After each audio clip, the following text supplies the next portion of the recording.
Bibles to the book of Revelation chapter 11 verse 15. आइए हमारे धर्मशास्त्र को प्रकाशित वाक्य अध्याय 11 वचन 15 की ओर खोलेंगे। প্রকাশিত বাক্য 11-15 পদ। পরে সপ্তম তুরি বাজাইলেন, তখন স্বর্গে উচ্চ রবে এইরূপ বাণী হইল, জগতের রাজ্য আমাদের প্রভুর ও তাহার খ্রিস্টের হইল, এবং তিনি যুগ পর্যায়ে যুগে যুগে রাজত্ব করিবেন। और जब सातवें दूत ने तुरी फूकी तो स्वर्ग में इस विषय के बड़े बड़े शब्द होने लगे कि जगत का राज्य हमारे प्रभु का और उसके मसीह का हो गया। And the seventh angel sounded, and there were great voices in heaven saying, the kingdoms of this world are become the kingdoms of our Lord and of his Christ, and he shall reign forever and ever. In the book of Revelation, from the first chapter till the last chapter, we read about the revelation of God who had given to the apostle John. प्रकाशित वाक्य की किताब उसके पहले अध्याय से लेकर के आखिरी अध्याय तक को पढ़कर के देखने से परमेश्वर ने संत यूहन्ना को जो प्रकाशन दिया उसके बारे में उल्लेख किया गया है। আর প্রকাশিত বাক্য 1 অধ্যায় থেকে শেষ অধ্যায় পর্যন্ত দেখলে আমরা দেখব যে সাধু জোহনের কাছে ঈশ্বর যে প্রকাশ দিয়েছিলেন তাই লেখা আছে। And God told him, come up hither, I will show you the things which should come to pass shortly. और परमेश्वर ने प्रभु ने यूहन्ना को इस प्रकार कहा, इधर ऊपर चढ़ करके आ, आने वाले दिनों में क्या होने जा रहा है उसके बारे में मैं तुझे दिखाऊंगा। আর ঈশ্বর জোহনকে বললেন যে তুমি এইখানে উঠে এসো, আগামী দিনে যা ঘটবে তা আমি তোমাকে দেখাই। Chapter 1 verse 1 reads the revelation of Jesus Christ that God gave unto him to show unto his servants things which must shortly come to pass. प्रकाशित वाक्य अध्याय 1 के पहले वचन को पढ़ने के समय में यीशु मसीह का प्रकाशित वाक्य जो उसे परमेश्वर ने इसलिए दिया कि उसने अपने दासों को वे बातें जिनका शीघ्र होना अवश्य है दिखाए, और उसने अपने दूतों को भेज करके उसके द्वारा वो दास यूहन्ना को बताया। আর জোহনের প্রকাশিত বাক্য 1 অধ্যায় 1 পদে যীশু খ্রিস্টের প্রকাশিত বাক্য ঈশ্বর যাহা তাহাকে দান করিলেন যেন তিনি যাহা যাহা শীঘ্র ঘটিবে সেই সকল আপন আপন দাসগণকে দেখাইয়া দেন। Again in chapter 4 verse 1 the same thing has been reproduced. और दोबारा अध्याय 4 के पहले वचन को दोबारा इस बात को बोलते हुए हम लोग देखने पाते हैं। আর দ্বিতীয়বার প্রকাশিত বাক্য 4 অধ্যায় 1 পদে আমরা আবার এই বিষয় দেখি। Here again we find God having told John, come up hither and I will show thee the things which must be hereafter. और अध्याय 4 के पहले वचन में दोबारा प्रभु उसको इस प्रकार कहता है, यहाँ ऊपर आ जा और मैं बातें तुझे दिखाऊंगा जिनका इन बातों के बाद पूरा होना अवश्य है। আর এখানে আবার প্রভু জোহনকে বললেন এই স্থানে উঠিয়া আইসো, ইহার পরে যাহা যা অবশ্য ঘটিবে সেই সকল আমি তোমাকে দেখাই। For many Christians the book of Revelation is the most confused book. अनेक मसीहों के लिए प्रकाशित वाक्य का किताब एक ना समझने वाले गड़बड़ी पैदा करने वाला एक पुस्तक होकर के दिखाई देता है। অনেক খ্রিস্টানদের কাছে এই যে প্রকাশিত বাক্যের এই বই বিভ্রান্তিকর মনে হয়। Because most of the things are written in types and in figures. क्योंकि अधिकांश इसमें जो लिखा हुआ है वो एक नमूना होकर के एक अंकों में अंकित करते हुए हम लोग देखने पाते हैं। আর এখানে যা কিছু লেখা আছে সবকিছু একটি নমুনা রূপে এখানে লেখা আছে। Without the help of the Holy Spirit to understand these truths will be quite impossible. पवित्र आत्मा के सहायता के बिना अध्याय इस किताबों में लिखा हुआ बातों को समझना एक असामान्य मनुष्य के लिए मुश्किल है। পবিত্র আত্মা ব্যতি রেখে এই বাক্যে যা লেখা আছে সেই সত্যকে বোঝা অসম্ভব। God has chosen some of his servants and called them to be apostles who have come under a great consecration to be with the Lord, to whom he revealed all these truths through the Spirit. परमेश्वर ने एक झुंड के सेवकों को जो कि एक प्रतिष्ठा के द्वारा परमेश्वर की सेवा के लिए निकल पड़ते हैं, ऐसे प्रतिष्ठित प्रेरितों को परमेश्वर ऐसी गुप्त बातों को प्रकाश करके देता है कि वो लोगों को बताए। আর প্রভু সেই সমস্ত তার দাসগণকে যারা প্রতিষ্ঠা করে ঈশ্বরের সেবা করার জন্য যারা বেরিয়ে এসেছেন, যারা ঈশ্বরের প্রেরিত, তাদের কাছে ঈশ্বর এই বিষয় প্রকাশ করেন লোকেদেরকে বলার জন্য। Indeed, we are all so privileged to have come to this fellowship. हाँ, सच में हम एक सौभाग्यवान व्यक्ति है कि इस सहभागिता में आने के लिए परमेश्वर ने हमें मौका दिया। হ্যাঁ, প্রভু আমাদেরকে এই সহভাগিতায় আসবার যে সুযোগ দিয়েছেন তার জন্য আমরা খুবই ভাগ্যবান। In the key words we read in chapter 11 verse 15. हमने जो मूल वचन को पढ़ करके देखा, प्रकाशित वाक्य अध्याय 11 वचन 15। মূল বাক্য প্রকাশিত বাক্য 11 অধ্যায় 15 পদ যে আমরা পড়লাম, The Lord through his angel revealed to John the apostle about his kingdoms, about certain kingdoms. यहाँ पर प्रभु यीशु मसीह संत यूहन्ना को स्वर्गदूत के द्वारा अपने राज्य के बारे में उसे बता करके दिए, এখানে Some kingdoms. कुछ राज्य के बारे में बता करके दिए। এখানে স্বর্গদূতগণের দ্বারা যোহনকে কিছু রাজ্যগুলির সম্বন্ধে তাকে বললেন। And these kingdoms have been divided into two parts. जब इस राज्य को हम देखते हैं तो हम इसको दो भाग में विभाजित कर सकते हैं। আর এই রাজ্যকে আমরা দুটি ভাগে ভাগ করতে পারি। The kingdoms of this world and the kingdoms of our Lord Christ. इस जगत का राज्य और हमारे प्रभु यीशु मसीह का राज्य। এই জগতের রাজ্য এবং আমাদের প্রভু যিশুর যে রাজ্য। The word kingdom is written in plural. Kingdoms. Kingdoms of this world and the kingdoms of our Lord and our Savior Jesus Christ. और यहाँ पर जो राज्य लिखा है वो बहुवचन में लिखा हुआ है, अर्थात इस जगत का राज्य और प्रभु यीशु मसीह का राज्य। এখানে সেই রাজ্য তা রাজ্যগুলি বলে লেখা আছে, যা একটা হচ্ছে জগতের রাজ্য আর একটা প্রভু যিশুর রাজ্য। But when Jesus came into the world, he preached about only one kingdom, the kingdom of God. लेकिन जब प्रभु यीशु मसीह इस जगत में पहले आया, उसने केवल एक ही राज्य के बारे में अर्थात परमेश्वर के राज्य के बारे में बताया। আর প্রভু যিশু যখন জগতে এলেন তিনি একটি রাজ্য সম্বন্ধে বললেন, তা ঈশ্বরের সেই রাজ্য। He said, believe the gospel, the kingdom of God is at hand. और उसने कहा कि प्रभु सुसमाचार को विश्वास कर, प्रभु का राज्य समीप आ गया है। তিনি বললেন সুসমাচারে বিশ্বাস করো, ঈশ্বরের রাজ্য নিকটবর্তী। He never said kingdoms of the Lord are at hand, but he said the kingdom of God or the kingdom of heaven. In Matthew's statement, he said only one kingdom. और मत्ती सुसमाचार के कहे हुए वाक्य के अनुसार जब प्रभु यीशु मसीह इस राज्य के बारे में कहा, तब उसने ये नहीं कहा कि परमेश्वर के राज्यों के बारे में या बहु राज्य आ रहा है, किंतु एक ही राज्य के बारे में जो स्वर्ग राज्य के बारे में केवल उसने बताया। আর প্রভু যিশু যখন সেই রাজ্যের সম্বন্ধে বললেন মত্তি সুসমাচারে, তিনি অনেক রাজ্যের সম্বন্ধে বলেননি, শুধু একটি রাজ্যের সম্বন্ধে বলেছেন। But his disciples, in spite of their having been with him for more than 3.5 years, they couldn't understand about which kingdom he meant, and he spoke to them. लेकिन उसके शिष्य भले ही 3.5 साल तक यीशु मसीह के साथ साथ रहे, तो भी यीशु मसीह ने कौन से राज्य के बारे में बताया, कौन से राज्यों के बारे में वो राज्य के बारे में कह रहा है, इसको वे समझ नहीं पाए। আর প্রভু যিশুর শিষ্যগণ তার সঙ্গে 3.5 বছর ধরে থাকলেও তারা বুঝতে পারেননি প্রভু যিশু কোন রাজ্যের সম্বন্ধে বলছেন। Therefore, just before his ascension, after the resurrection, they came to him and asked him, Lord, will it give us the kingdom at this time? और इसी कारण In Acts 1:6. इसी कारण से प्रभु यीशु मसीह के पुनरुत्थान के बाद स्वर्गारोहण होने से पहले प्रेरितों के काम के पहले अध्याय के 6 वचन में हम देखने पाते हैं, शिष्य आकर के यीशु मसीह इस प्रकार पूछा, क्या अब तेरा राज्य आएगा? আর প্রভু যিশু পুনরুত্থানের পরে তার স্বর্গারোহণের পূর্বে তার শিষ্যগণ তাকে বলছেন যে তোমার রাজ্য কি এখনই আসবে?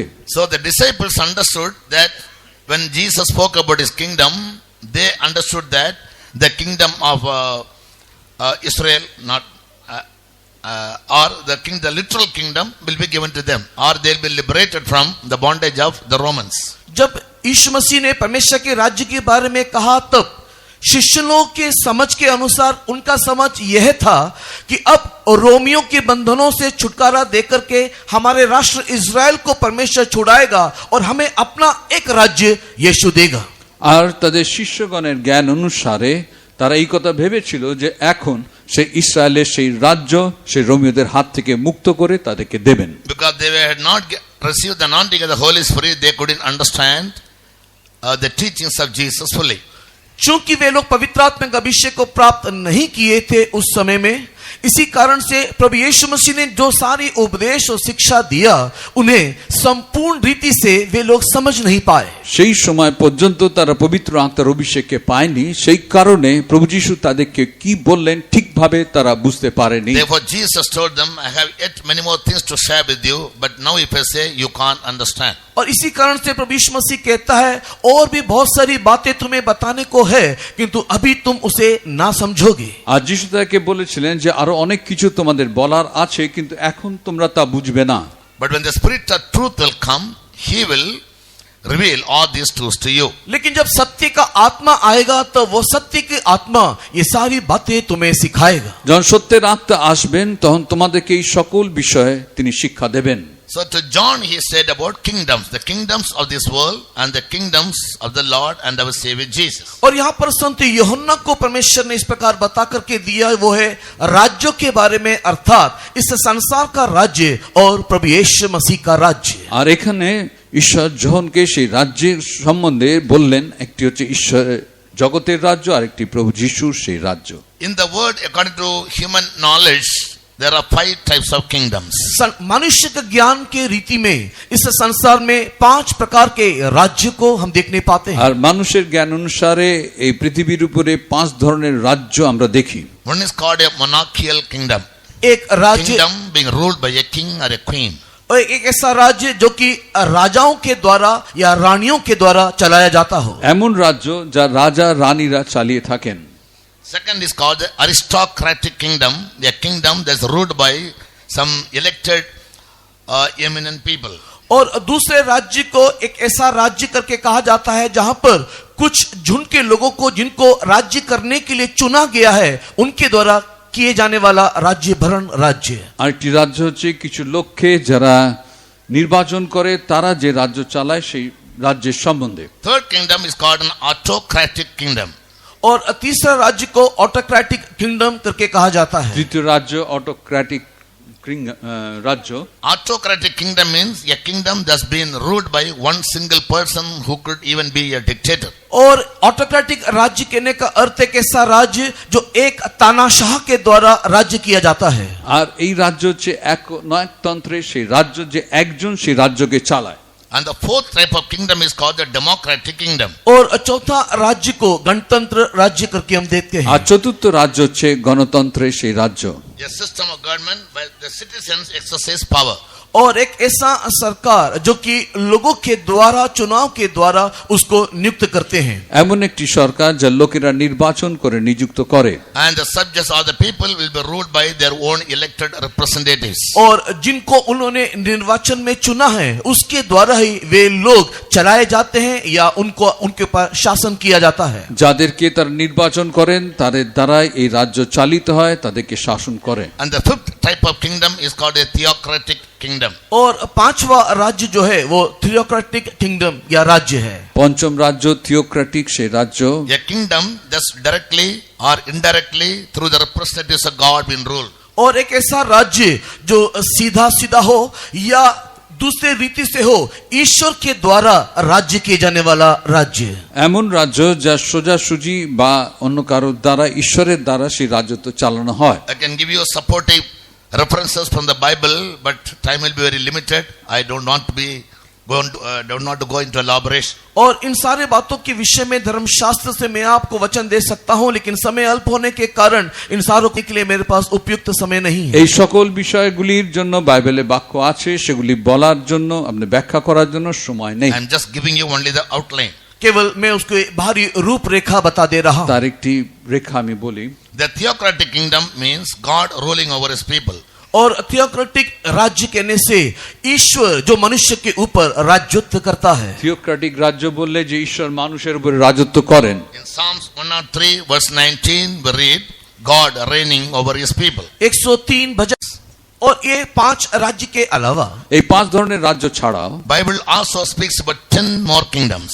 धर्मशास्त्र और भी 10 अलग अलग राज्यों के विषय में बताता है। আর এই বাইবেল আরো 10টি রাজ্যের সম্বন্ধে বলে। These kingdoms can also be divided into 2 groups. और ये सारे राज्यों को 2 दलों में हम विभाजित कर सकते हैं। এই রাজ্যগুলিকে আমরা দুটি ভাগে ভাগ করতে পারি। If you are taking down notes, I'll give you the reference in the different kingdoms. Just note down, go home and examine. अगर आप इन सारे वचनों को लिख रहे हो तो मैं आपको केवल वचन बता दूंगा और आप घर में जाकर कि इनको परीक्षा करके देख लीजिएगा। আপনারা বাক্য লিখতে থাকলে আমি এই বাক্যগুলো বলে দিচ্ছি, সেগুলো লিখে নিন, ঘরে gিয়ে আপনারা দেখবেন। In Ezra chapter 1 verse 2 we read about the kingdom of this earth. और Ezra Kingdom of this earth. की किताब पहले अध्याय के दूसरे वचन में इस पृथ्वी के राज्य के बारे में हम देखते हैं। ইসরা 1 অধ্যায় 2 পদে এই পৃথিবীর রাজত্বের সম্বন্ধে আমরা দেখি। Sing unto God, ye kingdoms of the earth. और इस राज्य के निमित्त गीत गा करके हम लोग देखने पाते हैं। এই রাজ্যের জন্য তারা গান গাইছে আমরা দেখি। In Luke chapter 4 verse 5 look रचित सुसमाचार अध्याय 4 वचन 5। लूक सुसमाचार 4 अध्याय 5 पद। Jesus spoke about the kingdoms of this world. और इस संसार के राज्य के बारे में यीशु मसीहा ने कहा। যিশু এই জগতের রাজ্যের সম্বন্ধে বললেন। In Haggai chapter 2 verse 22. हग्गाई की किताब अध्याय 2 वचन 22 में। हग्गाई 2 अध्याय 22 पद। Bible speaks about one more kingdom called the kingdoms of the heathen. और जातियों का राज्य के बारे में वहां पर परमेश्वर का वचन बता करके देता है। জাতীয়দের রাজ্যের সম্বন্ধে সেখানে ঈশ্বর বললেন। God says, I'll overthrow the kingdoms of the heathen. और वहां पर परमेश्वर कहता है कि मैं जातियों के राज्य को उलट दूंगा। আর সেখানে ঈশ্বর বলছেন যে পরজাতীয়দের সেই রাজ্যকে আমি উল্টে দেব। In Isaiah chapter 10 verse 10, यशायाह की किताब अध्याय 10 वचन 10 में যিশায়া 10 अध्याय 10 पद। we read about another kingdom called the kingdoms of idols. और वहां पर हम मूर्तियों के एक राज्य के बारे में देखते हैं। সেখানে আরেকটি রাজ্যের সম্বন্ধে দেখি তা মূর্তির সেই রাজত্ব। These 5 kingdoms are said to be or called as the kingdoms of this world. और ये 5 प्रकार के राज्य को कुल मिलाकर के एक दल में हम लेकर के आते हैं, जिसे इस राज्य के या इस संसार के राज्य करके हम कहते हैं। এই 5 ধরনের রাজ্যকে আমরা একটি ভাগে ভাগ করি Sorry, এবং I তা said এই about জগতের রাজ্য। I said only about 4. Yeah. The fifth one is और पांचवा जो इसके अंदर आता है, পঞ্চম যে Luke chapter 11 verse 18. लूक रचित सुसमाचार अध्याय 11 के 18 वचन में। लूक सुसमाचार 11 अध्याय 18 पदे We read about the kingdom of Satan. वहां पर शैतान का राज्य के उल्लेख है। সেখানে শয়তানের রাজ্যের বিষয় বলা হয়েছে। So far we have read about 5 kingdoms. और इस रीति से मैंने आपको 5 राज्य के बारे में बता करके दिया, हमने देखा। এইভাবে 5টি রাজ্যের সম্বন্ধে আমি আপনাদেরকে বললাম। Kingdoms of the earth, kingdoms of the world, kingdoms of the heathen, kingdoms of idols and kingdoms of Satan. पृथ्वी का राज्य, जाति का राज्य, मूर्ति का राज्य, शैतान का राज्य और संसार का राज्य। আর এই পৃথিবীর রাজত্ব, জগতের সেই রাজত্ব, শয়তানের রাজত্ব, মূর্তির রাজত্ব আমরা দেখি। So these are the kingdoms of this world which God spoke to John. ये सारा इस जगत का राज्य है जिसके बारे में परमेश्वर यूहन्ना से बता करके दिया। এই সকল জগতের রাজ্যের সম্বন্ধে ঈশ্বর যোহনকে বললেন। All these kingdoms will become the kingdoms of our Lord and Christ. ये सब जगत का राज्य जो है वो हमारे प्रभु यीशु मसीह का राज्य होकर के बदल जाएगा। আর এই জগতের এই সকল রাজ্য প্রভু যিশুর রাজ্য রূপে বদলে যাবে। And when he has said about the kingdoms of the Lord in plural, और जब उसने प्रभु के राज्य को बहुवचन में बता करके दिया, প্রভুর রাজ্য তিনি বহু বচনে বললেন। when we study the scriptures carefully, और जब हम लोग शास्त्र को ध्यान पूर्वक पढ़े, যখন বাইবেল আমরা মন দিয়ে পড়ি, we read about 5 more kingdoms which are said to be the kingdoms of God or the kingdoms of the Lord. और उस समय में हम लोग 5 और राज्यों के बारे में देखने पाते हैं जो कि ईश्वरीय राज्य के अंतर्भूत आता है। আর তারপরে আমরা আরো 5টি রাজ্য দেখি যা ঈশ্বর রাজ্যের মধ্যে পড়ে। Colossians chapter 1 verse 13. कोलोसी की पत्री अध्याय 1 वचन 13। কলসীয় 1 অধ্যায় 13 পদ। We read about the kingdom of Jesus. और वहां पर हम लोग यीशु मसीह के राज्य को देखते আর हैं, সেখানে যিশুর রাজ্য আমরা দেখি। In other words, God, the kingdom of God's dear son. या फिर दूसरे शब्दों में प्रिय पुत्र का राज्य। ঈশ্বরের প্রিয় পুত্রের রাজত্ব। In Romans 14 verse 17, रोमी की पत्री अध्याय 14 वचन 17। রোমিও 14 অধ্যায় 17 পদ। we read about the kingdom of God, which Paul says is not meat and drink, but peace, righteousness and joy in the Holy Ghost. और वहां पर संत पौलुस कहता है कि परमेश्वर का राज्य खाना और पीना नहीं है, किंतु वो धार्मिकता, मिलाप और पवित्र आत्मा में आनंद है। আর সেখানে সাধু পৌল তিনি বলছেন যে ঈশ্বরের রাজ্য ভোজন পান নয়, কিন্তু ধার্মিকতা, শান্তি ও পবিত্র আত্মাতে আনন্দ। In Revelation 11:15, in the key words, we read about the kingdom of the Lord and Christ. हमारे मूल वचन प्रकाशित वाक्य अध्याय 11 के 15 में पढ़ा हमारे प्रभु यीशु मसीह का राज्य। আর মূল বাক্য প্রকাশিত বাক্য 11 ও 15 আমরা পড়েছি প্রভু যিশুর সেই রাজত্ব। In Daniel chapter 7 verse 27, Daniel की किताब 7वें अध्याय के 27 वचन में দানিয়েল 7 অধ্যায় 27 পদে we read about the kingdom of the saints. वहां पर संतों के राज्य के बारे में उल्लेख है। সাধুগণের রাজত্বের সম্বন্ধে বলা হয়েছে। In Matthew 26 verse 29, मत्ती रचित सुसमाचार 26वें अध्याय के 29 वचन में भी মత్తই সুসমাচার 26 অধ্যায় 29 পদ। we read about the 10th of the last kingdom called the kingdom of the Father or the heavenly and eternal kingdom. और वहां पर हम लोग 10वें राज्य जिसको पिता का राज्य या फिर नित्य राज के रूप में हम देखते हैं। আর সেখানে আমরা সেই দশম রাজ্যকে দেখি যা সেই পিতার রাজ্য বা অনন্তকালীন সেই রাজ্য। When we study, if not so elaborately, at least briefly, हम लोग इन सारी बातों को जब पढ़ते हैं ज्यादा व्याख्यान करके नहीं, किंतु जब संक्षिप्त में जब से पढ़ते हैं আর সকল বিষয়ে আমরা সেইভাবে বিস্তারিতভাবে আমরা পড়ি না, সংক্ষেপে যে আমরা পড়ি। The first kingdom, earthly kingdom, speaks about the physical aspect, the physical layout of the kingdoms. और ये जो संसारिक जो राज्य है वो हमारे शारीरिक अवस्था में दिखाई देने वाले एक अक्षरी राज्य के बारे में दिखाई देता है। আর এই জাগতিক যে রাজ্য তা আমাদের শারীরিকভাবে আক্ষরিকভাবে সেই রাজ্যকে আমরা দেখি। When we speak about the worldly kingdom, that speaks about the people. और जब जगत का या संसार के राज्य को हम देखते हैं तो ये लोगों के संबंधित बातों को बताता है। আর যখন জগতের রাজ্য সম্বন্ধে দেখি তা আমাদেরকে এই লোকেদের সেই রাজত্বকে দেখায়। In John 3:16, the word of God says, God so loved the world. When he said, he loved the world, he meant he loved the people, the inhabitants of the world. और जब यूहन्ना की सुसमाचार के 3 अध्याय के 16 वचन में हम देखते हैं कि परमेश्वर ने जगत से ऐसा प्रेम किया, जगत से प्रेम करने के समय में जगत शब्द का अर्थ होता है वो मनुष्य से इतना प्रेम किया। জন 3:16 এখানে বলা হচ্ছে ঈশ্বর জগৎকে এত প্রেম করলেন। জগৎকে প্রেম করার অর্থ হচ্ছে মানুষদের প্রেম করা। Sister, sit down. आप नीचे बैठ जाइए। আপনি বসবেন।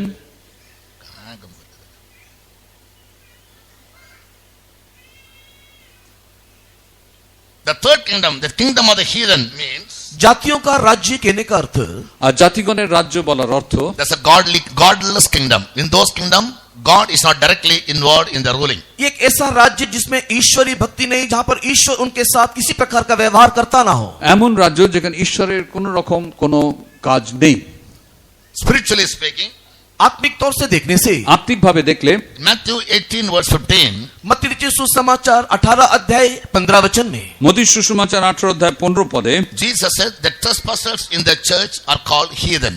और यीशु मसीह कहता है कि मसीही कलीसिया के अंदर जो लोग नियम को लांघते हैं या तोड़ते हैं वे लोग अन्य जाति है करके यीशु कहा। আর যিশু সেখানে বলছেন যারা সেই মণ্ডলীর নিয়মকে ভাঙে বা অপরাধ করে তারা সেই পরজাতি। That means they are not directly being ruled by God. इसका अर्थ यह है कि ये वो लोग हैं जो ईश्वर के द्वारा चलाए नहीं चलते। তারা সেই রকম লোক যারা ঈশ্বরের দ্বারা চালিত নয়। As for the kingdom of idols, और मूर्तियों के राज्य के संबंध में देखेंगे तो মূর্তির রাজত্বের সম্বন্ধে the spiritual significance is, और उसका आत्मिक दृष्टिकोण इस प्रकार है। তার আত্মিক বিষয় হচ্ছে in Bible, idols are compared to many other things. धर्मशास्त्र में मूर्तियों को कई बातों के साथ तुलनात्मक रीति में दर्शाया है। বাইবেলে এই মূর্তিকে বিভিন্ন বিষয়ের সঙ্গে তুলনা করে বলা হয়েছে। In 1 Samuel 15:13, idols are compared to stubbornness.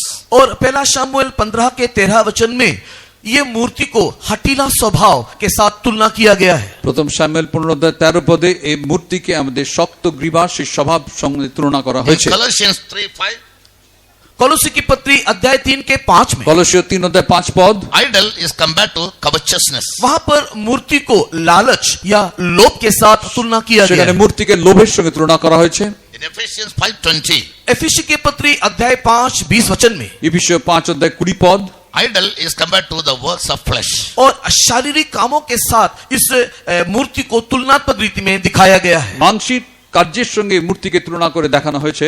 Last night we heard very clearly about a child of God being very stubborn or covetous or being involved into fleshly deeds. और बीते शाम के समय में बहुत ही स्पष्ट रीति से हमने देखा कि एक परमेश्वर का बच्चा जो है वो एक हठीला स्वभाव और शारीरिक रीति से काम करने वाला व्यक्तियों को दिखाई देता है। আর গত সন্ধ্যায় আমরা দেখেছি যে ঈশ্বরের যে সন্তান সে শক্ত গ্রীবা সেই লোক এবং তারা ঈশ্বর বিরুদ্ধে কার্যকারী সেই Spiritual লোকদের আমরা দেখেছি। significance of the satanic kingdom is, और आत्मिक दृष्टिकोण में जो शैतानी राज्य है उसका अर्थ আত্মিকভাবে যে শয়তানের রাজ্য তার অর্থ about Satan, Bible says in Revelation 12:9, he is a deceiver of the whole world. प्रकाशित वाक्य 12 अध्याय के 9 वचन में शैतान के संबंध में लिखा हुआ है वो सारे संसार को भरमाने वाला नहीं तो धोखा देने वाला है। প্রকাশিত বাক্য 12:9 লেখা আছে সেই যে শয়তান সে সমস্ত জগৎকে প্রবঞ্চিত করে। In spite of the people being God's people, परमेश्वर के लोग होने के बावजूद भी ঈশ্বরের লোক হবার পরেও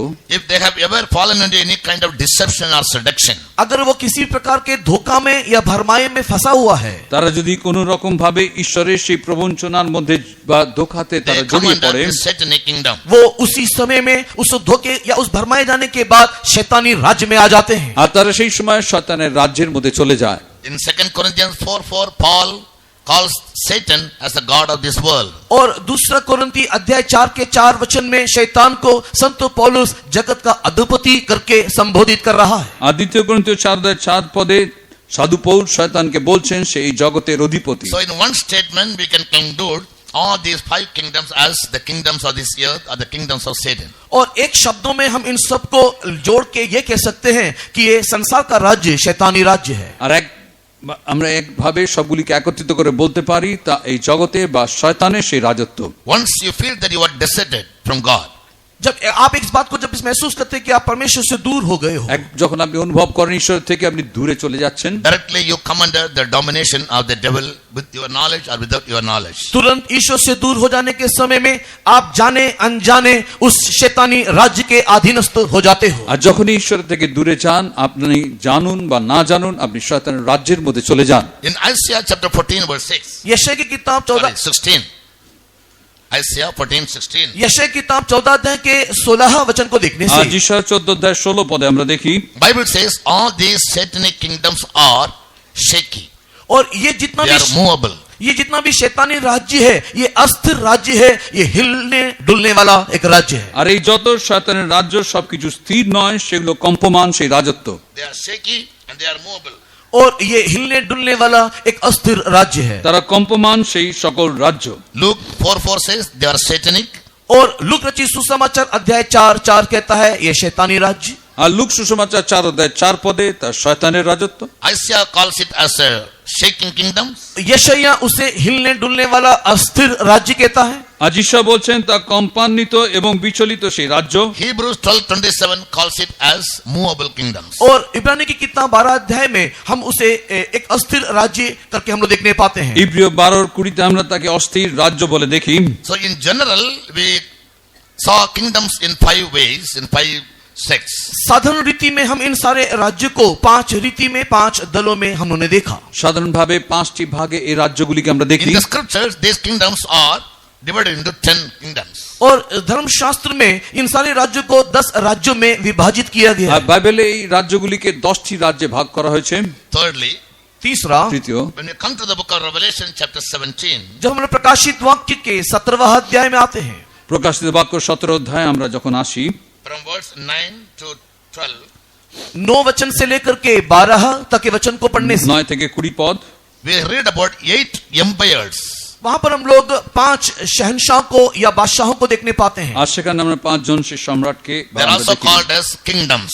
और वो भी राज्य या राज्यों को करके संबोधित किया गया है। সেগুলোকেই সেই রাজ্য বা রাজ্যগুলি বলা হয়। What are these 8 empires Bible speak about? और ये 8 राज्य कौन सा है जिसको धर्मशास्त्र बता करके देता है? এই 8টি রাজ্য কি যা বাইবেল আমাদেরকে বলে Just to give you an outline, मैं केवल उसका रूपरेखा बता दूं। তার একটি রূপ আমি বলি। when we study the book of Daniel जब हम दानियल की किताब को पढ़ के देखते हैं দানিয়েলের পুস্তক পড়ে আমরা যখন দেখি and the book of Revelation, which are corresponding to each other, और साथ ही साथ जब प्रकाशित वाक्य को किताबों को भी हम पढ़ते हैं क्योंकि इन दोनों के साथ दोनों ही किताब एक दूसरे से तालमेल रखते हैं। আর তার সঙ্গে যখন আমরা প্রকাশিত বাক্যের বই পড়ি দুটো একে অন্যের সঙ্গে সম্পর্কিত। paradoxically God revealed to Daniel about certain empires. और स्वर्गीय दर्शन में परमेश्वर ने दानियल को कुछ राज्य के बारे में बता करके दिया। আর স্বর্গীয় দর্শনে ঈশ্বর দানিয়েলকে কিছু রাজ্যের সম্বন্ধে বলেছিলেন। All right. But it was not revealed to him. लेकिन वो उसको प्रकट नहीं हुआ। কিন্তু তিনি তার বুঝতে ঠিক পারেননি। God said, whatever visions I have given you, you seal them up.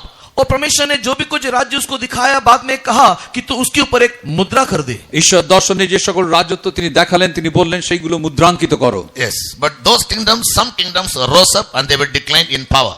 और उसमें से कुछ राज्य उठे और सामर्थ में आए। আর তার মধ্যে কিছু রাজ্য উঠলো এবং তাদের শক্তিতে তারা এলো। Yes. So we can study the first kingdom, the first empire about which Bible speaks about is the Egyptian empire. Second one was the Assyrian empire. Third one was the Babylonian empire. Fourth one was the Medes and the Persian empire. And the fifth one was the Grecian empire.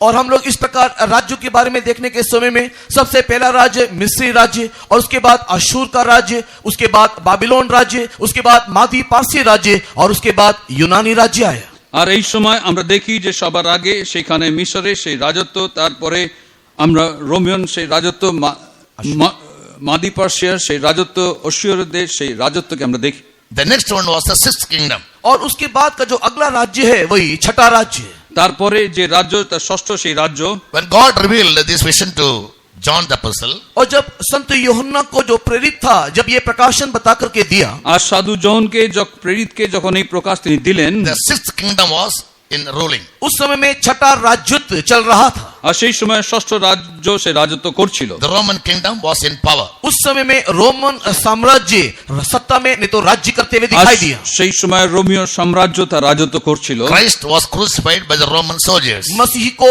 Roman साम्राज्य के सैनिकों के द्वारा ही क्रूसार्पित किया गया। আর খ্রিস্টকে সেই রোমীয় সৈনিকরাই ক্রুশার্পিত করেছিল। The kingdom of the Jews, और यहूदियों का जो राज्य জিহুদীদের যে রাজ্য or the province called Judea, was under the ruling of the Roman kingdom. और जो यहूदा को जो वायदा किया हुआ यहूदियों का नहीं तो यहूदियों का जो राज्य था वो रोमन राज्य के अंतर्गत दिखाई दिया। আর জিহুদীদের যে প্রতিজ্ঞাত রাজ্য তা রোমীয় রাজার অধীনে ছিল। The 10th verse of Revelation chapter 17.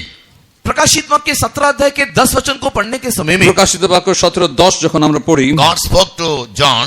यूहन्ना से परमेश्वर ने इस प्रकार बातें किया। ঈশ্বর যখন There are 7 kings, 5 are fallen. 7 राजा हैं और 5 गिर चुके हैं। সাতজন রাজা, 7 kings. সাতজন রাজা, তার মধ্যে 5 জন পড়ে গেছে, And one is. और एक अभी है। এখন আছে। এখন The fallen kingdoms or empires were Egypt, Assyria, Babylon, Medes and the Persians and the Greece. और ये 5 राज्य जो गिर गया है वो मिस्री राज, अशूर राज, बाबिलोन का राज्य, मादी पासी राज्य আর এই 5টি और यूनानी राज्य। রাজ্য যে পড়ে গেছে তা হচ্ছে সে মিশরীয় রাজ্য, সে মাদি পার্সিয়াদের রাজ্য এবং মিশরের These 5 were অসুরদের যে declined. রাজ্য সেগুলো পড়ে গেছে। They all declined in their power. और ये सब अपने सामत में या उसके राज्यत्व में गिर गए, हार गए। আর তারা সবাই তাদের রাজত্ব থেকে পড়ে গেছে। And God said one is. और परमेश्वर ने कहा अब एक है, ঈশ্বর বলছেন এখন একজন আছে, That is the 6th empire. और यही है वो छठा राज्य। আর সেটাই হচ্ছে ষষ্ঠ সেই রাজ্য। That was the Roman empire which was in power. और वही रोमन साम्राज्य है जो उस समय में राज्यत्व कर रहा है। আর রোমীয় সাম্রাজ্য সেই সময় রাজত্ব করছিল। Yes. And he spoke about the 7th kingdom. और उसने उसी वचन में अगला राज्य या 7वां राज्य के बारे में बताया। সেই সময় তিনি সপ্তম রাজ্য সম্বন্ধে বললেন। In the 11th verse. और 11वां वचन में 11 পদে, Out of the 7, God also spoke to John about the 8th kingdom to come.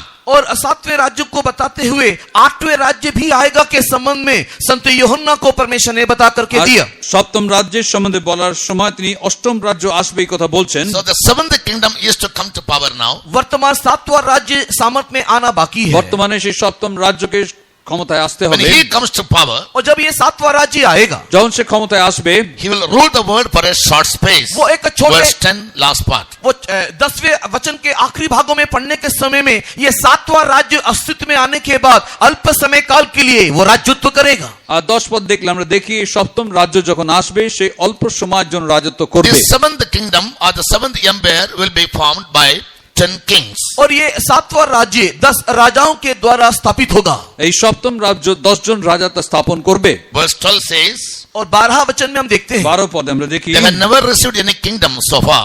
अभी तक इन लोगों को कोई राज्य नहीं मिला, এখন পর্যন্ত তারা কোনো কর্তৃত্ব বা রাজত্ব But they পায়নি। will receive power as kings किंतु वे लोग राजा कैसी सामर्थ को पाएंगे কিন্তু রাজার সেই শক্তি বা ক্ষমতা পাবে just for 1 hour. और 1 घंटे के लिए। 1 ঘন্টার জন্য। 1 hour is not the hour that we see in the clock. और हम लोग जो घड़ी में जो For a short time. एक घड़ी में दिखाई देने वाला 1 घंटा का अर्थ नहीं है यहाँ पर 1 घंटा, किंतु उसका अर्थ है अल्प समय के लिए। আর এই 1 ঘন্টা ঘড়িতে যে আমরা 1 ঘন্টা দেখি তা নয়, তা অল্প সময়ের জন্য। These 10 kings will have one mind. और ये 10 राजाओं का केवल एक ही एक मन होगा। সেই 10 জন রাজারই একই মন থাকবে। After ruling for a short space, अल्प समय राज्यत्व करने के बाद স্বল্প সময় বা অল্পকাল রাজত্ব করার পরে the 13th verse reads, और 13वां वचन में हम देखते हैं 13 পদে আমরা দেখি, they'll give their power and strength unto the beast. वे लोग अपने सामर्थ और अधिकार को उस पशु को सौंप देंगे। তারা তাদের সকল পরাক্রম কর্তৃত্ব সেই পশুকে দেবে। Beast speaks about a kingdom. और यहाँ पर जो पशु है वो भी एक राज्य के बारे में उल्लेख करता है। আর এই পশু একটি রাজ্যের সম্বন্ধে দেখায়। To Daniel, God said, और दानियल से परमेश्वर ने कहा, আর দানিয়েলকে ঈশ্বর বললেন, when he saw a vision about certain beasts, और जब उसने कुछ पशुओं का एक दर्शन को देखा, যখন তিনি কিছু পশুর একটি দর্শন দেখলেন, God told him the beast is a kingdom. उस समय में ये पशुओं को एक राज्य के साथ उसने अर्थ बता करके दिया। আর ঈশ্বর তাকে এই পশুগণের সম্বন্ধে একটি রাজ্যের সম্বন্ধে বললেন। Bible is not only a historical book, धर्मशास्त्र केवल एक ऐतिहासिक किताब नहीं, বাইবেল একটি শুধু ঐতিহাসিক বই নয়, a poetical book, वो एक गीत का किताब भी है, and it's also is a prophetical book. और उसके साथ ही साथ एक भविष्यवाणी का किताब भी है, তা ভাববাদীর একটি পুস্তক, It's also is a prophetical book. और ये एक भविष्यवाणी का किताब भी है। ভাববাণীর একটি বই। That means things which are to come to pass in future, God used to reveal them to His servants. और इसका अर्थ ये है कि जो बातें आने वाले दिनों में घटने को है, परमेश्वर अपने सेवकों के द्वारा उसको बता करके दिया, नहीं तो उसको बता करके दिया है। ভবিষ্যতে যা ঘটবে সেই সম্বন্ধে প্রভু তার সেবকগণকে পূর্ব থেকে তিনি বলে দিয়েছেন। About these 8 kingdoms, God revealed to John. 8वें राज्य के संबंध में परमेश्वर ने यूहन्ना को बता करके दिया। অষ্টম রাজ্য সম্বন্ধে ঈশ্বর যোহনকে বললেন। Yes, 5 are already fallen. 5 गिर चुके हैं, 5 তো পড়ে গেছে। World history gives us evidence to that. और संसार का इतिहास इसकी गवाही देता है, জগতের ইতিহাস তার প্রমাণ দেয়। And Bible is proved और बाइबल इसके द्वारा साबित होता है। বাইবেলের দ্বারা তা প্রমাণিত that all হয়। the prophecies written in the book are true. जितनी भी भविष्यवाणी इस धर्मशास्त्र में लिखा हुआ है, उल्लेख किया गया है, उसमें सच्चाई है। যত ভাববাণী বাইবেলে লেখা আছে সব সত্য। And all the prophecies will come to fulfillment in God's appointed time. और जितनी भी भविष्यवाणी होना बाकी है, परमेश्वर के निर्धारित समय में वो सारी भविष्यवाणी निश्चय पूरा होगा। আর যত ভবিষ্যবাণী এখনো পূর্ণ হয়নি, ঈশ্বরের নিরূপিত সময় নিশ্চয়ই তা পূর্ণ হবে। Now come to the next chapter. आइए हम लोग अगले अध्याय में जाते हैं। পরের অধ্যায়ে আমরা আসি। So these 8 kingdoms as well as the 5 kingdoms we read about, the worldly kingdoms, they are all shaky, they are satanic and they are movable. और ये 8वां राज्य और जो 5 राज्य जो गिर चुका है, ये एक अस्थिर राज्य है, हिलने वाला राज्य है, एक शैतानी सांसारिक राज्य এই है। 8টি রাজ্যের মধ্যে যে 5টি রাজ্য তা কম্পমান এবং বিচলিত সেই রাজ্য তা So we can পড়ে call গেছে সেই them রাজ্যগুলি। as satanic kingdoms or worldly kingdoms, earthly kingdoms, kingdoms of the heathen or kingdoms of the ungodly. और हम लोग इस राज्य को सांसारिक राज्य, शैतानी राज्य, जातियों का राज्य और भक्ति के साथ जीवन जीने वाले लोगों का राज्य करके भी कह सकते हैं। আর এই রাজ্যগুলিকে আমরা জগতের রাজ্য, জাতিগণের রাজ্য, শয়তানের রাজ্য, ভক্তির সঙ্গে জীবন যাপন করা লোকেদের রাজ্য বলে আমরা দেখতে All পারি। these worldly kingdoms are run by isms. और ये Isms means human strategies, human ideologies.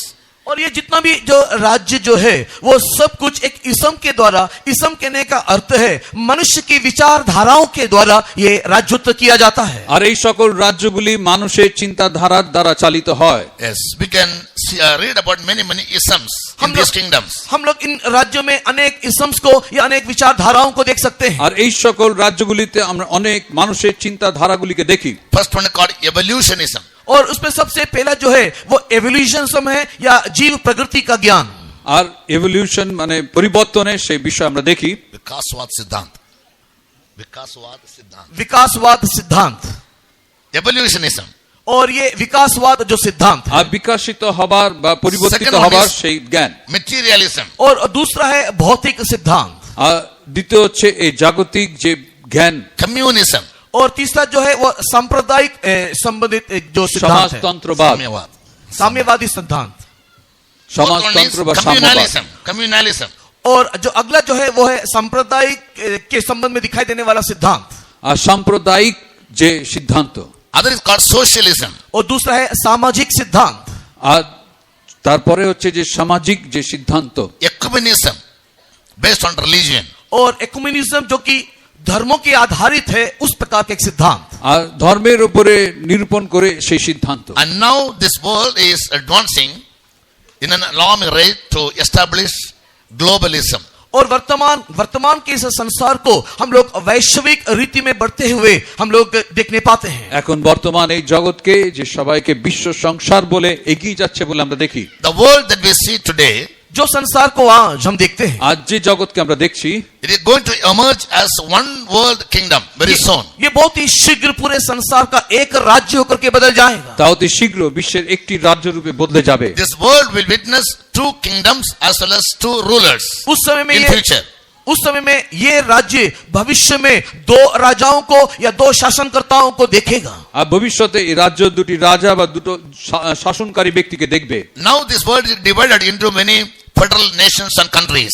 आज इस संसार को हम देखने के समय में अनेक राष्ट्र और जाति में हम लोग विभाजित होते हुए देखने पाते हैं। আজকে আমরা দেখি এই পৃথিবীতে বিভিন্ন রাজ্য, গণতান্ত্রিক রাজ্য সহ India আমরা is a দেখি। nation, Pakistan is a nation, Bangladesh is a nation, Sri Lanka is a nation.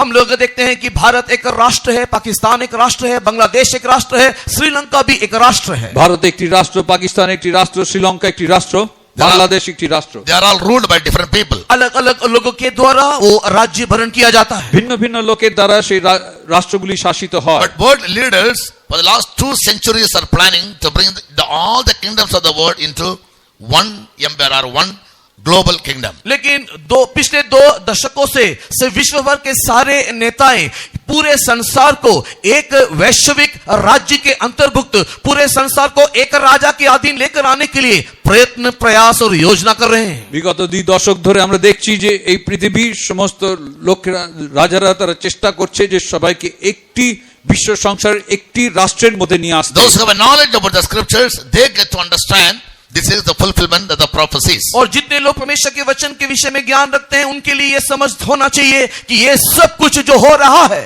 ये भविष्यवाणी की पूर्णता हो रहा है। আর যারা এই ঈশ্বরের সেই ভাববাণীর সম্বন্ধে যাদের জ্ঞান রয়েছে তারা বুঝতে পারবে যে বাইবেলে যে সকল ভবিষ্যবাণী করা হয়েছে তা পূর্ণ হচ্ছে। So with our own eyes we are going to see the world is going to be emerged successfully into 2 kingdoms. हम लोग First one kingdom will appear, and after some years that kingdom will decline in power and another kingdom will take over. हम लोग अपनी समय काल में अपनी आंखों से इस पूरे संसार को इस 2 राज्य के अंदर डूबते हुए या समाते हुए हम देखेंगे। सबसे पहले एक राज्य आएगा, अल्प समय राज्य कर करके उसका राज्य समाप्त हो जाएगा और उसके बाद तुरंत ही एक दूसरा शासन, एक दूसरा राज्य उभरेगा।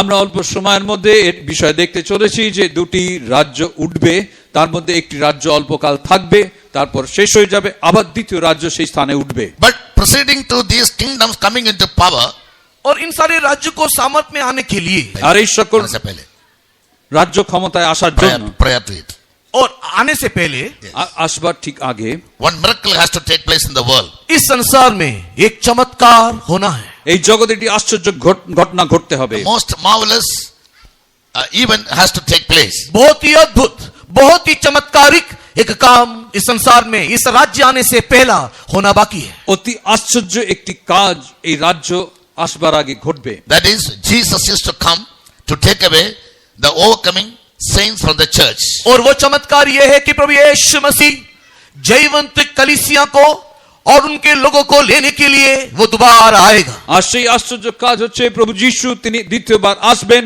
তার বিজয়ী মণ্ডলী, বিজয়ী লোকেদেরকে তার সঙ্গে নিয়ে যাবার জন্য।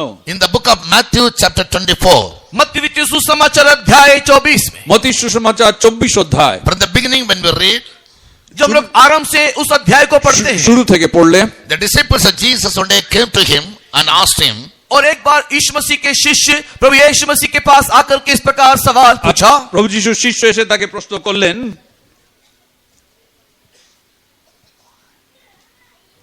tell us, when shall these things be?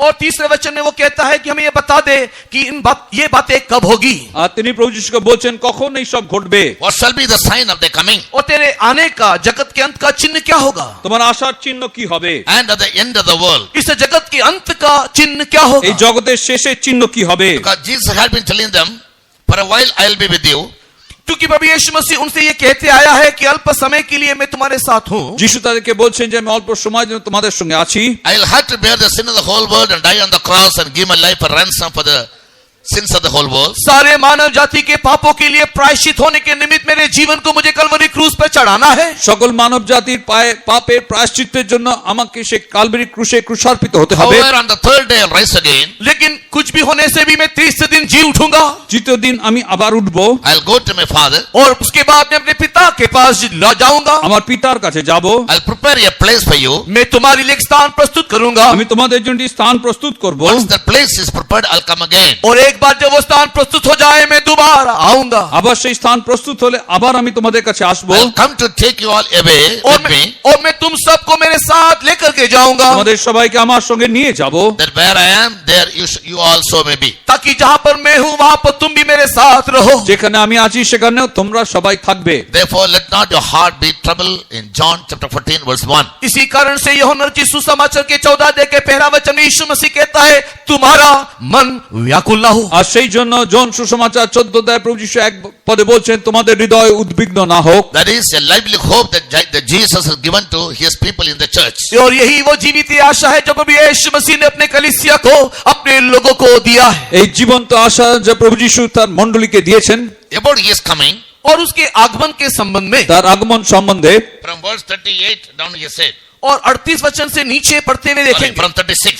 36 वचन से नीचे पढ़ते हुए देखेंगे तो 36 পদ থেকে পড়লে আমরা দেখি But of that day and hour knoweth no man, और उस घड़ी के बारे में, उस समय के बारे में कोई मनुष्य नहीं जानता, সেই দিনে সেই দণ্ডের তত্ত্ব কেউই জানে not না, the angels of heaven, और ना ही स्वर्ग ना स्वर्गदूत, স্বর্গদূতগণও জানেন না, but only my Father knows. केवल पिता परमेश्वर ही उस समय को जानता है। কেবল পিতা জানেন। But certain things will take place just before my coming. किंतु मेरे आगमन से पहले कुछ बातों का घटना अवश्य है। কিন্তু আমার আসার পূর্বে কিছু ঘটনা ঘটবে।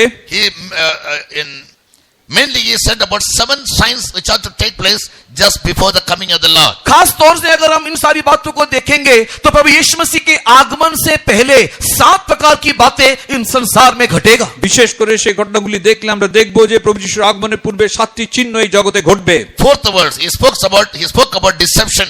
चौथा वचन मत्ती की किताब 24 अध्याय चौथा वचन में धोखे के बारे में वहां पर लिखा हुआ है। আর মত্ती সুসমাচার 24 অধ্যায় 4 পদে বলছেন যে লোকেরা He যেন told তোমাকে না ভোলায়। disciples, be not deceived. और वहां पर उसने अपने शिष्यों को कहा तुम लोग भरमाए ना जाना, তোমাদেরকে যেন না ভোলায়, Many shall come in my name. कई लोग मेरे नाम से आएंगे কারণ অনেকে আমার নাম ধরিয়া আসিবে, They try to deceive you. और वे आपको भरमाएंगे। তারা তোমাদের ভোলাবে। Again he said, you'll hear about wars and rumors of wars. और उसके बाद यीशु ने कहा कि तुम लोग लड़ाइयों के बारे में और युद्धों के बारे में सुनोगे, তারপরে বলছেন তোমরা যুদ্ধের কথা, যুদ্ধের জনরব শুনিবে। All these things must come to pass. और ये सारी बातों जब हो जाएगा, এই সকল ঘটনা ঘটতে হবে, But the end is not it. परंतु उस समय भी अंत ना होगा। তখনও শেষ নয়। Nation shall rise against nation, kingdom against kingdom, and there shall be famines and pestilences and earthquakes in diverse places. और जाति जाति पर, राज्य राज्य पर चढ़ाई करेगा, जगह जगह अकाल पड़ेंगे और भूकंप होंगे। কারণ জাতির বিপক্ষে জাতি, রাজ্যের বিপক্ষে রাজ্য উঠিবে, স্থানে স্থানে দুর্ভিক্ষ, ভূমিকম্প হইবে। All these are only the beginning of sorrows. ये सब तो पीड़ाओं का आरंभ होगा। এই সকলই যাতনার আরম্ভ মাত্র। In the 9th verse he said, 9वें वचन में यीशु ने कहा 9 পদে যিশু বলছেন then shall their delivery have to be afflicted, और तब वे क्लेश देने के लिए तुम्हें पकड़वाएंगे, সেই সময় লোকেরা ক্লেশ দিবার জন্য তোমাদেরকে সমর্পণ and করিবে, they will kill you. तुम्हें मार डालेंगे, তোমাদেরকে বধ করিবে। You will be hated of all nations for my name's sake. मेरे नाम के कारण सब जाति लोग तुमसे बैर रखेंगे, আর আমার নাম প্রযুক্ত সমুদায় জাতি তোমাদেরকে দেশ করিবে। And then shall many be offended. और तब बहुत से ठोकर खाएंगे, আর তৎকালে অনেকে বিঘ্ন পাইবে। They shall betray one another. और एक दूसरे को पकड़वाएंगे, একে অন্যকে দেশ করবে, They'll hate one another. एक दूसरे से बैर रखेंगे, একে অন্যকে ঘৃণা করবে। False prophets will rise. बहुत से झूठे भविष्यवक्ता भी उठेंगे, ভাবত ভাববাদীগণ উঠবে। False teachers, false preachers. और झूठ भरमाने वाले बहुत सारे, झूठी शिक्षा देने वाले बहुत सारे उठेंगे। মিথ্যা শিক্ষা দেবার লোকেরা, মিথ্যা ভাববাদীগণ, ভক্ত ভাববাদীগণ উঠবে। Iniquity will abound. अधर्म बढ़ जाएगा। অধর্মের বৃদ্ধি হবে। Last time we heard about iniquities, the various aspects of iniquities. पिछले संध्याकालीन समय में अधार्मिकता के अनेक प्रकार के पहलुओं को हमने देखा, গত সন্ধ্যায় আমরা অধর্মের অনেকগুলি বিষয় আমরা In the দেখেছি। end times, iniquity will abound. और अंत के दिनों में अधर्म बढ़ते चले আর जाएगा। শেষ দিনে অধর্মের বৃদ্ধি হবে। The definition for the word iniquity is anything that is not right in the sight of God. और अधर्म कहने का अर्थ, उसकी परिभाषा इस प्रकार है, जो भी कुछ जो ईश्वर के दृष्टि में सही नहीं है, আর অধার্মিকতা বললে যা কিছু ঈশ্বরের দৃষ্টিতে ঠিক নয়, That is not as per God's will. जो कुछ भी ईश्वर की इच्छा के अनुसार से नहीं है। যা ঈশ্বর ইচ্ছা অনুসারে নয়। We may be doing certain good things, आप शायद कुछ अच्छे कामों को करते होंगे, হতে পারে আপনি কিছু ভালো কাজ করছেন, but it's not necessarily that it's all God's perfect will. किंतु जरूरी नहीं है कि आप जो भी अच्छे कामों को कर रहे हो वो सब परमेश्वर की सिद्ध मर्जी है। আপনি যে কিছু ভালো কাজ করছেন সেগুলোই যে ঈশ্বর ইচ্ছা তা নাও হতে In পারে। Matthew 5:21, looking to certain disciples, मत्ती रचित सुसमाचार के 5वें अध्याय के 21 वचन में कुछ शिष्यों की ओर देखते हुए, আর মত্ती সুসমাচার 5 অধ্যায় 21 পদে কিছু শিষ্যগণকে দেখে তিনি বলছেন who were all filled with the gifts of the Spirit. वे लोग सब आत्मा के वरदानों से परिपूर्ण थे, তারা সবাই আত্মার বরদানে পূর্ণ ছিল। Gifts of healing, और उनके पास चंगाई का वरदान था, তাদের কাছে আরোগ্যতার বরদান ছিল, gifts of prophecies. भविष्यवाणी का वरदान। ভাববাণীর বরদান। But looking to them, Jesus said, "You're all workers of iniquity." उन सबको देख करके प्रभु यीशु मसीह ने कहा कि तुम सब अधर्म के काम करने वाले हो। তাদেরকে দেখে প্রভু যিশু বলছেন তোমরা সবাই অধার্মিকতার কাজ করছো। Did he mean that prophesying is iniquity? क्या इसका अर्थ यह है कि भविष्यवाणी करना अधार्मिकता है? তার অর্থ এটাই কি যে ভবিষ্যবাণী করা অধার্মিকতা? Healing the sick, is it iniquity? क्या बीमारों को चंगाई करना अधार्मिकता है? রোগীদের আরোগ্যতা দেওয়া কি অধার্মিকতা? In your sight and in human point of view, these are all wonderful spiritual works. You may say God is mightily using the servant of God. और आपके दृष्टिकोण में, संसारी दृष्टिकोण में देखने के समय में ये तो परमेश्वर के अद्भुत सामर्थ्य कामों को दिखा रहा है। देखो परमेश्वर उस दास को, इस दास को कितने सामर्थ्य की रीति से अपने हाथों में व्यवहार कर रहा है। আপনার দৃষ্টিতে, জাগতিক দৃষ্টি দিয়ে দেখলে আপনারা দেখবেন, তখন আপনারা বলবেন যে দেখো এই দাসকে ঈশ্বর কত অদ্ভুত ভাবে, আশ্চর্য ভাবে তার কার্যে ব্যবহার করছেন। But Jesus judged them as you are all workers of iniquity because you failed to do the will of my Father who is in heaven. लेकिन प्रभु यीशु मसीह ने उन सारे इस प्रकार के अद्भुत चमत्कार के काम करने वालों को देख करके कहा कि तुम सब अधार्मिकता के काम करने वाले हो, क्योंकि तुमने पिता की मर्जी पूरी नहीं किया। এবং প্রভু যিশু তাদের দিকে দেখে এই কথা বলছেন যে তোমরা সবাই অধার্মিকতার কাজ করছো কারণ তোমরা পিতার ইচ্ছা পূর্ণ করনি। Therefore I said, you may appear to be very spiritual by your outward deeds. इसी कारण से मैंने आपसे कहा कि आपके बाहरी तौर तरीके को देख के या बाहर के कामों को देख करके लगता है मानो आप बहुत ही आत्मिक हो। আর সেই জন্য আমি আপনাকে বলেছি যে আপনার বাহ্যিক অবস্থা দেখে মনে হতে পারে আপনি খুবই আত্মিক এক ব্যক্তি। Our saints always used to teach us and exhort us that life of a man is much more important than his works. हमारे संत अक्सर हमें इस बात की शिक्षा देते हैं कि मनुष्य का जो जीवन है उसके कामों से भी अधिक बहुत ही खास है या महत्व है। আমাদের সাধুগণ আমাদের এই শিক্ষা দেন যে মানুষের যে কাজ তার থেকেও তার They জীবন did অনেক it all বেশি in the name of মহত্বপূর্ণ। Jesus. इसी कारण से यीशु मसीह के नाम से, আর They did যিশুর everything নামে, in the name of Jesus. इसी के लिए हर कुछ यीशु मसीह के नाम से, যেন সবকিছু যিশুর নামে। Based on the talents and the gifts God had given them. और प्रभु यीशु मसीह ने उनको एक दान और थोड़ा वरदान दिया है। ঈশ্বর তাদের যে তালন্ত যাদেরকে দিয়েছেন, বরদান But they দিয়েছেন, failed to do the will of the Father, therefore they were judged as workers of iniquity. लेकिन वे लोग पिता की मर्जी पूरा नहीं कर पाए, इस कारण से अधार्मिकता के काम करने वाले अधर्मचारी होकर के बदल गए। তারা পিতার ইচ্ছা পূর্ণ করতে পারেনি, সেই কারণে তারা অধার্মিকতার কাজ করার লোক হলো। And in the whole chapter Jesus spoke about many more things और as signs which must take place just before the coming of the Lord. इसी प्रकार 24वें अध्याय में प्रभु यीशु मसीह ने उसके आगमन से पहले होने वाले अनेक चिन्हों के बारे में, अनेक बातों के बारे में विवरणी दिया। আর সেইভাবে 24 অধ্যায়ের মধ্যে প্রভু যিশু তার আগমনের পূর্বে বিভিন্ন বিষয় সম্বন্ধে, কাজের বিষয় সম্বন্ধে বর্ণনা করে বলেছেন। Coming to verse 31, जब हम लोग 39, जब हम लोग 24वें अध्याय के 39 वचन की ओर जब आते हैं, 24 অধ্যায় 39 পদে আমরা পড়ি, Jesus further said, और यीशु मसीह ने आगे इस प्रकार कहा, যিশু এইভাবে বললেন, the people of Noah's days, नूह के दिनों में जो लोग थे, আর নোহের সময় যে লোকেরা ছিল, they never knew until the flood came. जब तक जल प्रलय ना आ गया, उनको बहा करके ना ले गया, तब तक उन्हें कुछ भी मालूम ना पड़ा।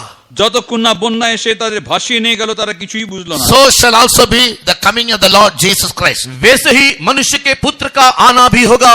আর সেইভাবে মনুষ্যপুত্রের আগমন দিনও হবে। The word of God has been preached all over the world by the servants of God. संतों के द्वारा परमेश्वर के वचन पूरे संसार में प्रचार किया जाता है। সাধুগণের দ্বারা, ঈশ্বরের সন্তানদের দ্বারা সারা জগতে ঈশ্বর রাজ্যের The Holy বাক্য Spirit প্রচারিত speaks হচ্ছে। about sin, righteousness and judgment.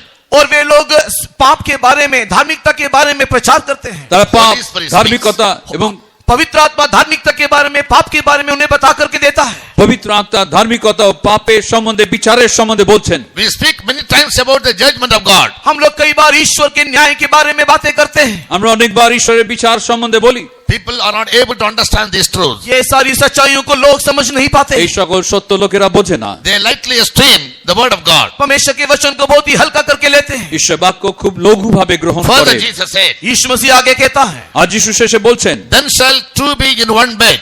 और उस समय में दो व्यक्ति एक खाट में होंगे। আর সেই সময় দুইজন ব্যক্তি এক বিছানায় থাকবে, Two shall be in the field. दो जन एक साथ खेत में होंगे। দুজন একসঙ্গে ক্ষেত্রে থাকবে। Two shall be grind in the mill. उस समय में दो जन चक्की पीस रहे होंगे। সেই সময় দুজন জাতা পিষবে। One shall be taken and the other left. और उस समय में एक उठा लिया जाएगा और दूसरा हाथ छोड़ दिया जाएगा। সেই সময় একজনকে তুলে নেওয়া হবে, আরেকজনের হাত ছেড়ে So দেওয়া the হবে। secret coming of Jesus to take away the overcoming saints from the church is going to be very much elective. और प्रभु यीशु मसीह का गुप्त आगमन कलीसिया से अपने चुने हुए संतों को लेकर के जाने का संबंध में जो है वो बहुत ही चुनावपूर्ण या बहुत सूक्ष्म है।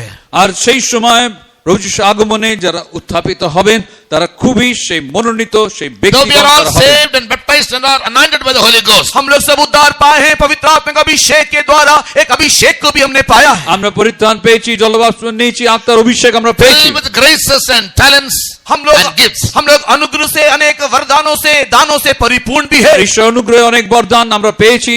We appear to be very useful to God in the ministry. हम लोग का सेवकाई में बहुत ही उपयोगी करके जान पड़ते हैं। আমরা সেবার মধ্যে খুবই উপযোগী বলে গণিত হই। In spite of all these good works, ये सारे भले कामों के अतिरिक्त এই সকল ভালো কাজগুলি থাকার if we পরেও fail to understand what is God's good, acceptable and perfect will for our life by the renewal of our mind, हमारे मन के नए हो जाने के द्वारा परमेश्वर के लिए भली भांति परमेश्वर की संपूर्ण इच्छा क्या है अगर ना जान पाए तो আমাদের জীবনে ঈশ্বরের ইচ্ছা কি সেই সম্বন্ধে ঠিকভাবে আমাদের মনের নূতনীকরণ দ্বারা যদি আমরা জানতে it না will be পারি, so unfortunate that we will be left behind in spite of the best hope we have about the coming of the Lord and our being caught up. प्रभु यीशु मसीह के आगमन की एक सुंदर धन्य आशा हमारे जीवन के अंदर होने के बावजूद भी हम लोग प्रभु यीशु मसीह के आगमन के समय में हाथ छोड़ दिए जाएंगे। আর প্রভু যিশুর আগমনে সেই ধন্য আশা আমাদের মধ্যে থাকলেও প্রভু যিশুর আগমনে আমাদের হাত ছেড়ে যাবে। Therefore, what did Jesus say? इसी कारण यीशु मसीह ने क्या कहा? আর সেই জন্য যিশু কি বললেন? In verse 42, he said,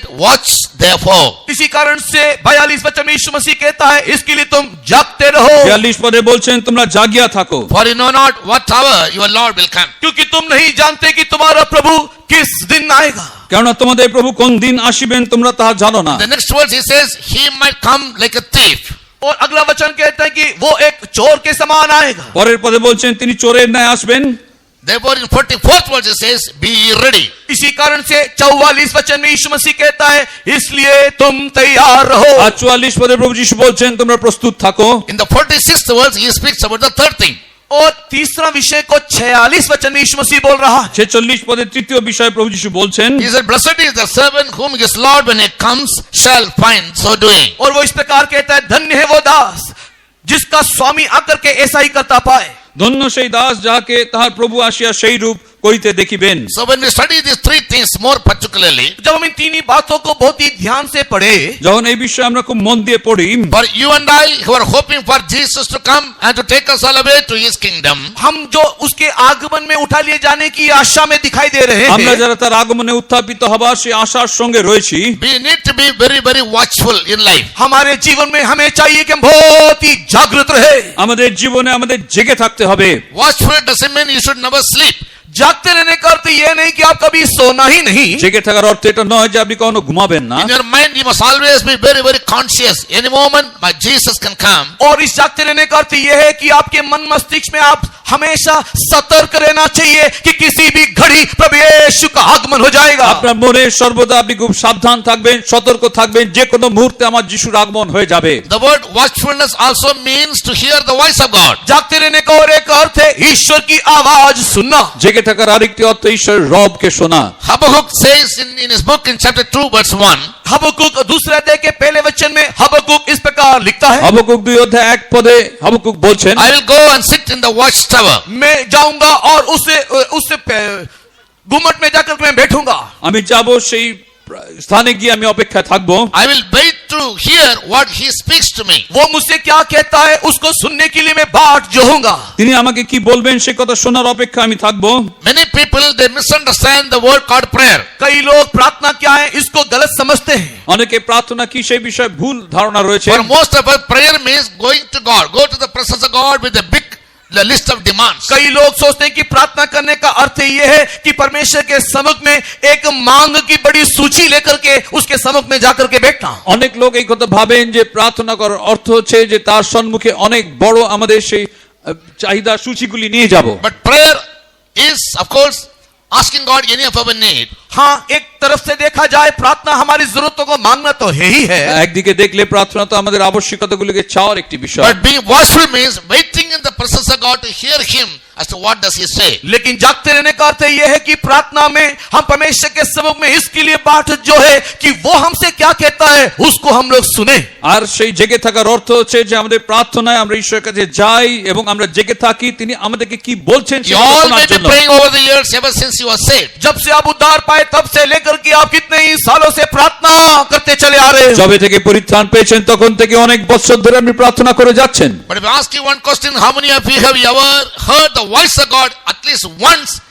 Hardly any hand will go up. अगर मैं ये सवाल आपसे पूछूं कि अपने जिंदगी में केवल कम से कम अगर एक बार भी परमेश्वर की आवाज अगर आपने सुना है तो मुश्किल से कुछ ही हाथ ऊपर उठेंगे। আর যদি আমি এই কথা বলি যে আপনাদের মধ্যে যদি কেউ কখনো একবারও ঈশ্বরের রব শুনে থাকেন তাহলে হাত তুলবেন, তাহলে দেখা যাবে খুব কম সংখ্যক লোক তারা হাত তুলবেন। 1 Thessalonians 4:16 and 17 reads. पहला थिस्सलुनी अध्याय 4 16 17 वचन में প্রথম তিমোথেয় 4 অধ্যায় 16 17 পদ। When the Lord will come, जब प्रभु आएगा যখন প্রভু আসবেন he'll come with a shout. वो एक ललकार के साथ आएगा। তিনি আনন্দ ধ্বনির সঙ্গে আসবেন, He'll come with the sound of the trumpet वो एक तुर्री के शब्द के साथ आएगा তুরি বাদ্যের সঙ্গে and আসবেন, the voice of the archangel. और वो प्रधान दूत का शब्द भी सुनाई देगा। প্রধান দূতের রব সহ আসবেন। The three aspects are voices.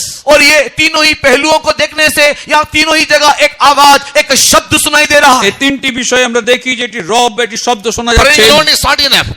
प्रार्थना करना केवल काफी नहीं है। প্রার্থনা করাই যথেষ্ট Your নয়, ears must be accustomed to hear the voice of God. हमारी आंखें हमेशा परमेश्वर की आवाज सुनने के लिए तत्पर रहना, तैयार रहना। আমাদের কান যেন ঈশ্বরের রব শোনার জন্য সর্বদা প্রস্তুত থাকে। Otherwise, suddenly when he comes, किंतु अगर ऐसा ना हो अचानक जब प्रभु आएगा তা না হলে হঠাৎ যখন প্রভু আসবেন, as you are not accustomed to hearing his voice, you can't distinguish the voice, the shout of the Lord.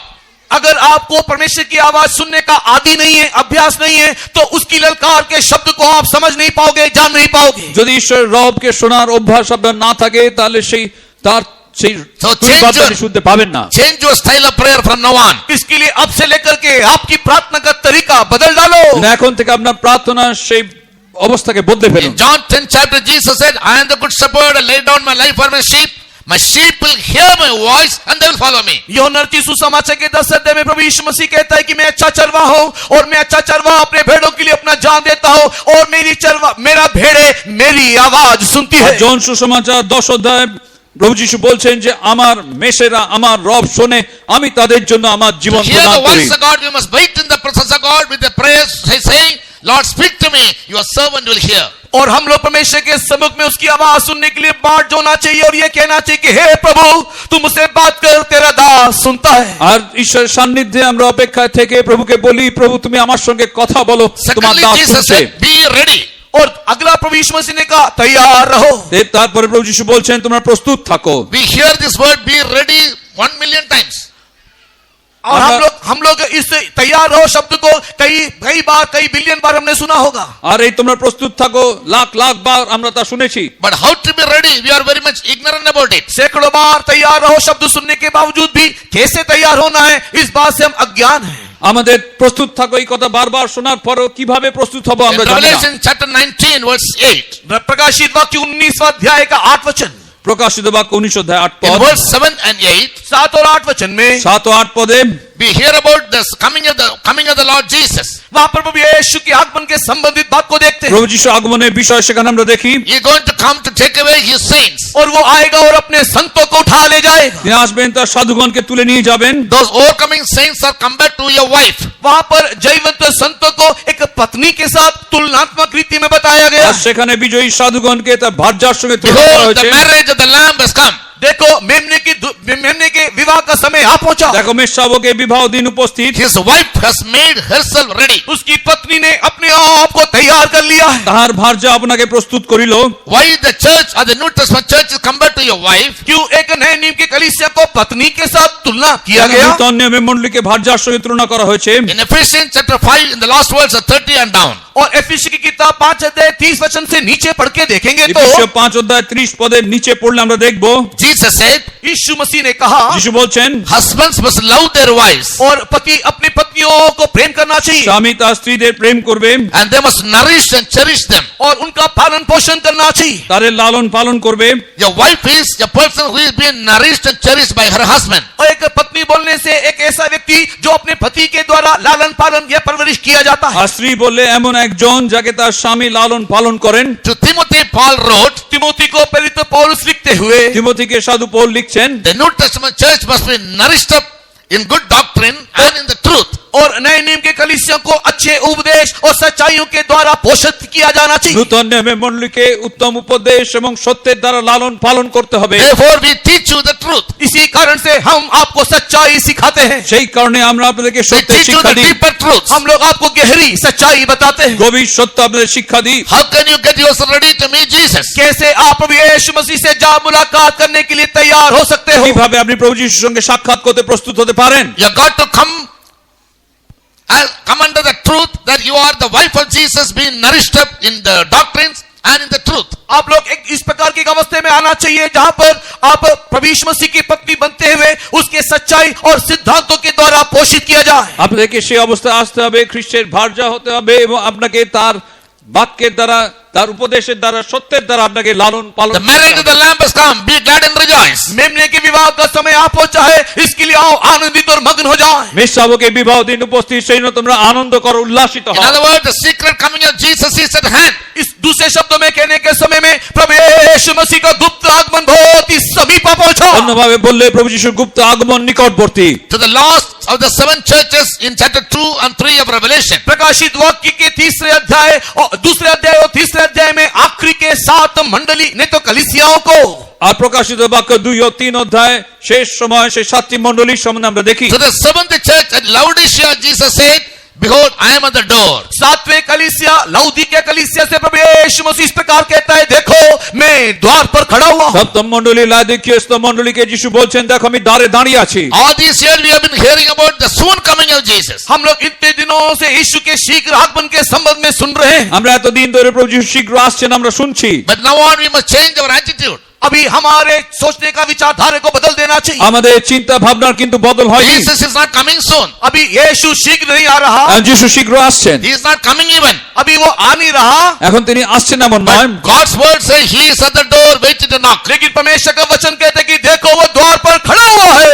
ঈশ্বর বাক্য বলছে তিনি দ্বারে দাঁড়িয়ে আছেন In 1 Corinthians 15:51, पहला कोरिन्थी 15 अध्याय के 51 वचन में প্রথম করিন্থীয় 15 অধ্যায় 51 পদ His coming and going will be in a twinkling of an eye. उसका आना उसका जाना एक पलक झपकने के समान होगा তার সে আগমন হবে চক্ষুর পলকে Only those who are watchful will be, and those who are accustomed to listen to His voice will hear the shout of the Lord and the sound of the trumpet and the voice of the archangel, and they can be raptured. केवल वही उस समय में जो जागृत रहेंगे और जिनको उनकी परमेश्वर की आवाज सुनने का आदि है अभ्यास है वही उस ललकार के शब्द को उस तुर्री के शब्द को और उस प्रधान दूत के शब्द को सुनेंगे যাদের সেই জেগে থাকার অভ্যেস রয়েছে যাদের তার রব শোনার সেই অভ্যেস রয়েছে তারা তখন সেই আনন্দ ধ্বনি শুনবে তুরি বাদ্য শুনবে Father, the এবং wife of তারা Je- তখন উত্থাপিত হবে Father, the wife of Jesus must always be watchful and be ready. इसी कारण से यीशु मसीह की पत्नी को चाहिए कि वो हमेशा जागते रहे और तैयार भी रहे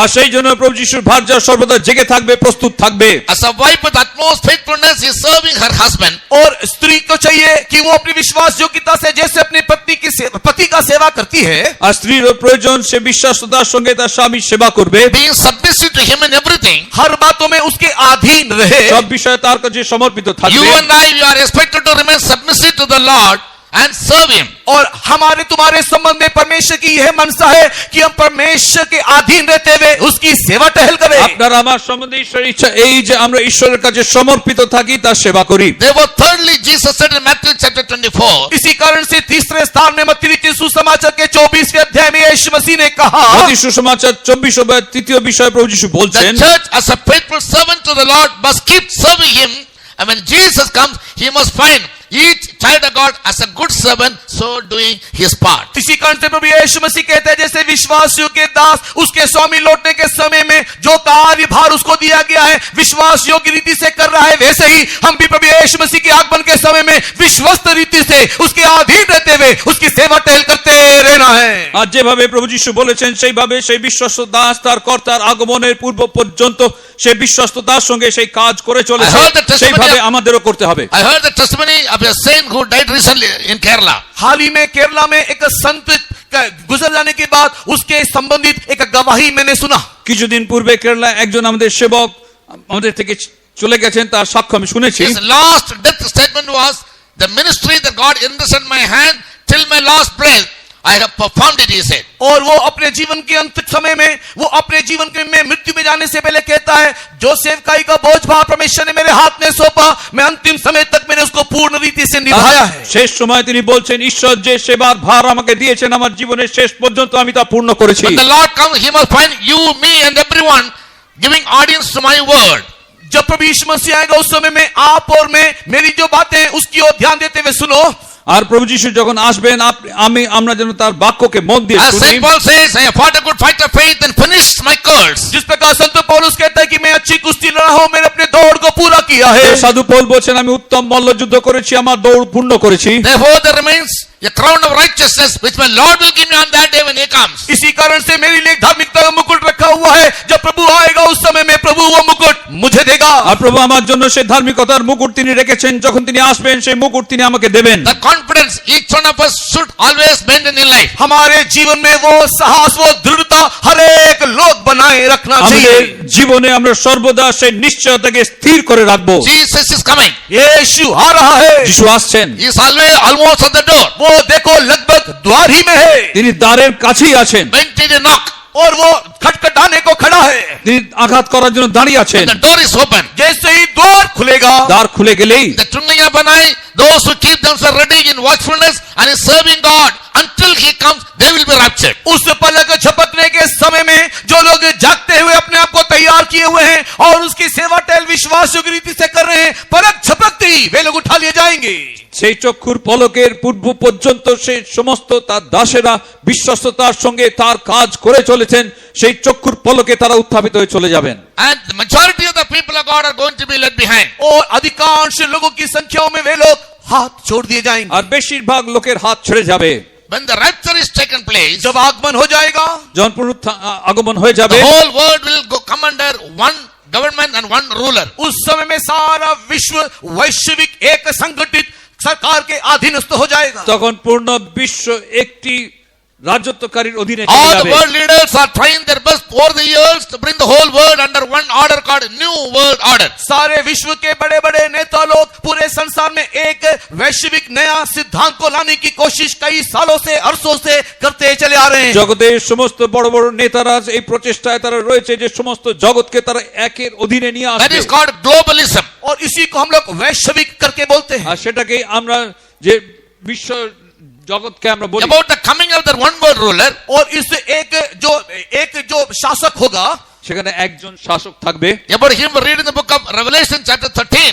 प्रकाशित वाक्य के 13 अध्याय में वो सारे जगत को शासन करने वाला एक शासक के बारे में लिखा हुआ है। প্রকাশিত বাক্য 13 অধ্যায় 1 পদে সমস্ত জগৎকে শাসনকারী এক He ব্যক্তির is সম্বন্ধে compared লেখা to আছে। a beast. और उसको एक पशु के साथ तुलना करके তাকে लिखा हुआ পশুর है। সঙ্গে তুলনা করে লেখা আছে। Man without understanding is just like a beast that perished. Bible says in 49th Psalm, the last words. और 49 भजन के आखिरी वचन में शास्त्र इस प्रकार कहता है जो मनुष्य ईश्वरी समझ नहीं रखता वो पशु सरीका है करके लिखा हुआ है। আর গীত সংহিতা 49 শেষ পদে বলা হচ্ছে যার মধ্যে সেই ঈশ্বরীয় স্বভাব নেই তাকে পশু বলা হয়। Daniel says in his book in chapter 11 verse 21. Daniel 11 अध्याय के 21 वचन में दानियल अपनी किताब में ऐसा लिखता है। দানিয়েল 11 অধ্যায় 21 পদে দানিয়েল বলছেন He'll take the whole world under his power. और वो सारे विश्व को अपने शक्ति या सामर्थ के अधीन ले आएगा পুরো বিশ্বকে তার ক্ষমতার অধীনে নিয়ে আসবে। Promising the world to establish peace. और वो इस बात का वायदा करेगा कि मैं जगत में शांति लाऊंगा। সে প্রতিজ্ঞা করবে সারা জগতে আমি শান্তি নিয়ে আসবো। But to Daniel God said that is a flattery. और दानियल की किताब में हम देखने पाते हैं कि ये एक चापलूसी होगा। আর দানিয়েলের বইতে দেখি যে সেটা আমাদের জন্য একটি ধোঁকা Very হবে। soon he'll pick up war with the saints. Revelation 6:4. और प्रकाशित वाक्य 6 अध्याय के 4 वचन में देखने के समय में बहुत ही शीघ्र ये पशु आकर के संतों के विरोध में युद्ध छेड़ेगा। প্রকাশিত বাক্য 6:4 আমরা দেখি সে এসে ঈশ্বরের সাধুগণের বিরুদ্ধে যুদ্ধ He করবে will have control over politics. और वो राजनेता के वो अधीन करेगा, রাজনীতিকে তার অধীনে He will আনবে, have control over economy. और वो आर्थिक अवस्था को वो नियंत्रण करेगा, অর্থ ব্যবস্থা সে নিয়ন্ত্রণে আনবে And he will keep under his control religion. और वो धर्म को भी अपने अधीन रखेगा। এবং ধর্মকেও তার নিজের অধীনে All আনবে। these things are very clearly mentioned in the book of Revelation chapter 13. No time to explain all those things. प्रकाशित वाक्य के 13 अध्याय में ये तीनों चीजों के बारे में बहुत ही स्पष्ट रीति से उल्लेख किया गया है, विवरण करने का समय नहीं। প্রকাশিত বাক্য 13 অধ্যায় এই সকল বিষয় পরিষ্কারভাবে বলা আছে, এখন ব্যাখ্যা করার In সময় নেই। verse 15, 16 and 17 of 13th chapter. 13 अध्याय के 15, 16, 17 वचन में প্রকাশিত বাক্য 13 অধ্যায় 15, 16, 17 He পদে will দেখলে enforce every citizen in the world to accept his mark on their forehead. और वो इस प्रकार जोर देगा कि हर एक संसार के निवासी लोग अपने सिर के ऊपर या हाथ में एक संख्या का छाप ले ले। সে এই বিষয়ে সমস্ত জগতের লোকেদেরকে বাধ্য করবে যে তাদের The whole world কপালে will be- তারা সেই ছাপ নেবে। The whole world will be brought under digital number. और पूरे संसार को एक संख्या के अधीन।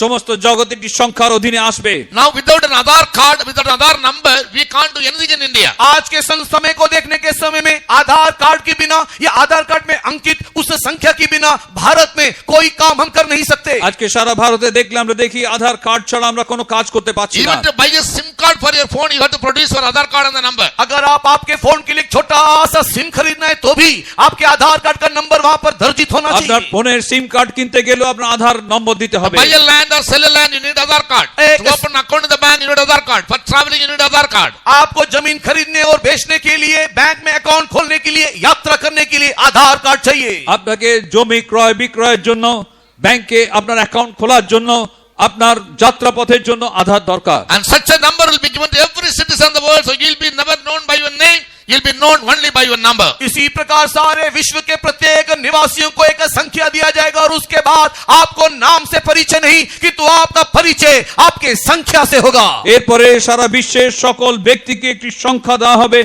আর আপনাকে নামে জানা যাবে না, সেই সংখ্যায় He জানা will যাবে। make himself the God of the whole world. और वो अपने आप को सारे विश्व का ईश्वर घोषित करेगा। সে নিজেকে সকল বিশ্বের ঈশ্বর বলবে। He'll force every citizen to worship him as God and his image as God. और सारे लोगों को, सारे निवासियों को वो कहेगा कि वो उसकी उपासना करे, उसके द्वारा स्थापित किए हुए उस मूर्ति के सामने दंडवत करे। আর সকল বিশ্বের সকল লোককে সে বলবে সে যেন সেই মূর্তির আরাধনা করে, তার কাছে দণ্ডবত করে। Those who refuse to accept his mark or his number on the forehead or on the right arm, जो भी कोई उस पशु की संख्या को अपने माथे पर और अपने दाहिने हाथ पे लेने से इनकार करेगा, যে কেউ সেই পশুর সংখ্যা তার কপালের উপরে এবং ডান হাতে নিতে Bible অস্বীকার says করবে, he will kill them. He'll put them to, he will kill them. और धर्मशास्त्र कहता है ऐसे लोगों को वो मार डालेगा। বাইবেল বলছে সেই লোকেদের সে মেরে ফেলবে। Without the number, you can never buy or sell anything. No transaction can be done. उस पशु की संख्या को लिए बगैर कोई लेन देन नहीं हो सकता। আর সেই সংখ্যা গ্রহণ না করলে কোনো কিছু কেনা বেচা কিছু করতে পারবেন না। In Revelation 6:8 we read, प्रकाशित वाक्य 6 के 8 में हम पढ़ते हैं, প্রকাশিত বাক্য 6:8 আমরা পড়ি, 1/4 of the world population will be killed. 1/4 संसार का जनसंख्या नाश किया जाएगा, नहीं तो मारा जाएगा। বিশ্বের 1/4 লোককে হত হতে হবে। In 9th chapter 15th verse, 9वें अध्याय के 15 वचन में 9 অধ্যায় 15 পদে from the remaining 3 part of the world, उस संसार में बचे हुए 3 जो भाग, शेष भाग है, আর জগতে বেঁচে থাকার যে 3টি ভাগ, one part will again be killed. और उसमें से भी एक भाग को दोबारा मारेंगे। তার মধ্যেও আরেক ভাগকে আবার তারা To মারবে। make in simple word, 50% of the world population is going to be killed in his ruling.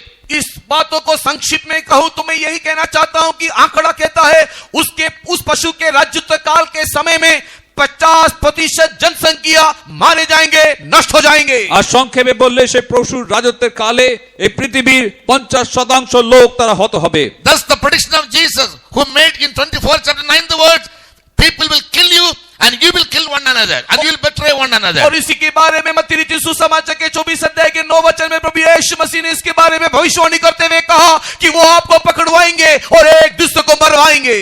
আর সেখানে প্রভু যিশু 24 অধ্যায় মত্তি 24 অধ্যায় 9 পদে বলছেন তারা একে অন্যকে ধরিয়ে দেবে, একে অন্যকে মেরে ফেলবে। Therefore Jesus said, to escape all these things, इसी कारण से प्रभु यीशु मसीह कहता है इन सारी बातों से बच निकलने के निमित्त। আর সেই জন্য প্রভু যিশু বলছেন এই সকল কিছু থেকে বেঁচে থাকার জন্য You can't evade these events. आप इन सारी बातों से अपने आप को अलग नहीं रख सकते, এই সকল ঘটনা থেকে আপনি একে পৃথক করতে You পারবেন না। can only try your best to escape these events. लेकिन आप केवल जो कर सकते हो वो ये कि आप इन सारी घटनाओं से अपने आप को बचा सकते हो। আপনি এই সকল ঘটনা থেকে আপনি নিজেকে বাঁচাতে পারেন। Luke 21:34 to 36. लूक रचित सुसमाचार 21वें अध्याय 34 से लेकर के 36 तक के वचनों में লুক সুসমাচার 21 অধ্যায় 34 থেকে 36 পদ। Jesus said to escape all these evil and evil occurrences. यीशु मसीह कहते हैं इन सारी जो बुरी बातें और बुरी घटनाओं से बचने के निमित्त, আর প্রভু যিশু বলছেন এই সকল মন্দ ঘটনা মন্দ খাদ্য If you থেকে want to বাঁচার save জন্য your life, अगर आप अपने जीवन की रक्षा करना चाहते আপনার हो, জীবনে রক্ষা করতে চাইলে the only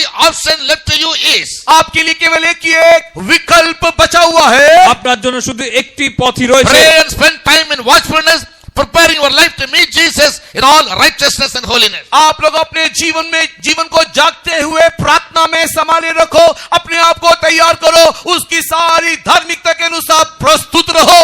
আপনি আপনাকে জীবনে জেগে থাকুন, প্রার্থনা করুন, তার সেই আজ্ঞা উপদেশ অনুসারে আপনার জীবন Revelation 19:8 says the wife made haste already. प्रकाशित वाक्य 19वें अध्याय के 8 वचन कहता है उसकी पत्नी ने अपने आप को तैयार कर लिया। প্রকাশিত বাক্য 19 অধ্যায় 8 পদে বলা হচ্ছে যে ভার্যানীকে প্রস্তুত করেছে। How? कैसे? কিভাবে? She was given to be arrayed in clean and white garment. और उसको पहनने के लिए एक माहीन मलमल का सफेद और शुद्ध वस्त्र दिया गया। তাকে পরিধান করার জন্য শুদ্ধ পবিত্র সেই মসৃণা বস্ত্র তাকে দেওয়া হয়েছে। Fine linen, purification. और वो जो माहीन मलमल जो है वो एक शुद्धता का प्रतीक है। আর সেই মসৃণা বস্ত্র যা সেই শুদ্ধতার চিহ্ন। White has two meanings. One is called peace. और ये सफेद कहने का दो अर्थ है, एक अर्थ है शांति। আর সাদা বললে শুদ্ধতা সেই শান্তি। 1 Peter 3:14 reads that when he comes, we must be found of him in peace. और पहला पत्र 3:14 में लिखा हुआ है उसके आगमन के समय में हम शांति में पाया जाना चाहिए। আর তার আগমনের সময় যেন আমরা শান্তিতে আমাদেরকে পাওয়া Take যায়। away all your sins in life, you must get reconciled with God. सारे पापों को अपने जीवन से तज के परमेश्वर के साथ एक मेल मिलाप के साथ जीवन जीना। আমাদের জীবনের সকল পাপের থেকে মুক্ত হয়ে ঈশ্বরের সঙ্গে যেন মিলিত হই। All your problems make known to him by prayers and thanksgivings, as we read in Philippians 4:6. फिलिप्पी की किताब 4 अध्याय के 6 वचन में हमारी सारी जरूरतों और आवश्यकताओं को प्रार्थना और स्तुति के द्वारा उनको बताएं। ফিলিপিও 4 অধ্যায় 6 পদে আমাদের সকল প্রার্থনা আবশ্যকতাগুলিকে প্রার্থনার Follow মাধ্যমে তার peace with কাছে all জানাই। men. सारे मनुष्य के साथ शांति नहीं तो मेल मिलाप बनाए रखे। সকল মানুষের সঙ্গে শান্তি Put রক্ষা away করি। hatred, malice and envy. हर एक प्रकार की दुष्टता, कलह और झगड़े को अपने जीवन से निकाल दे, সকল দুষ্টতা হিংসা ঘৃণা আমাদের When জীবন he থেকে বার shall করে appear, দিন। that we may be found of him.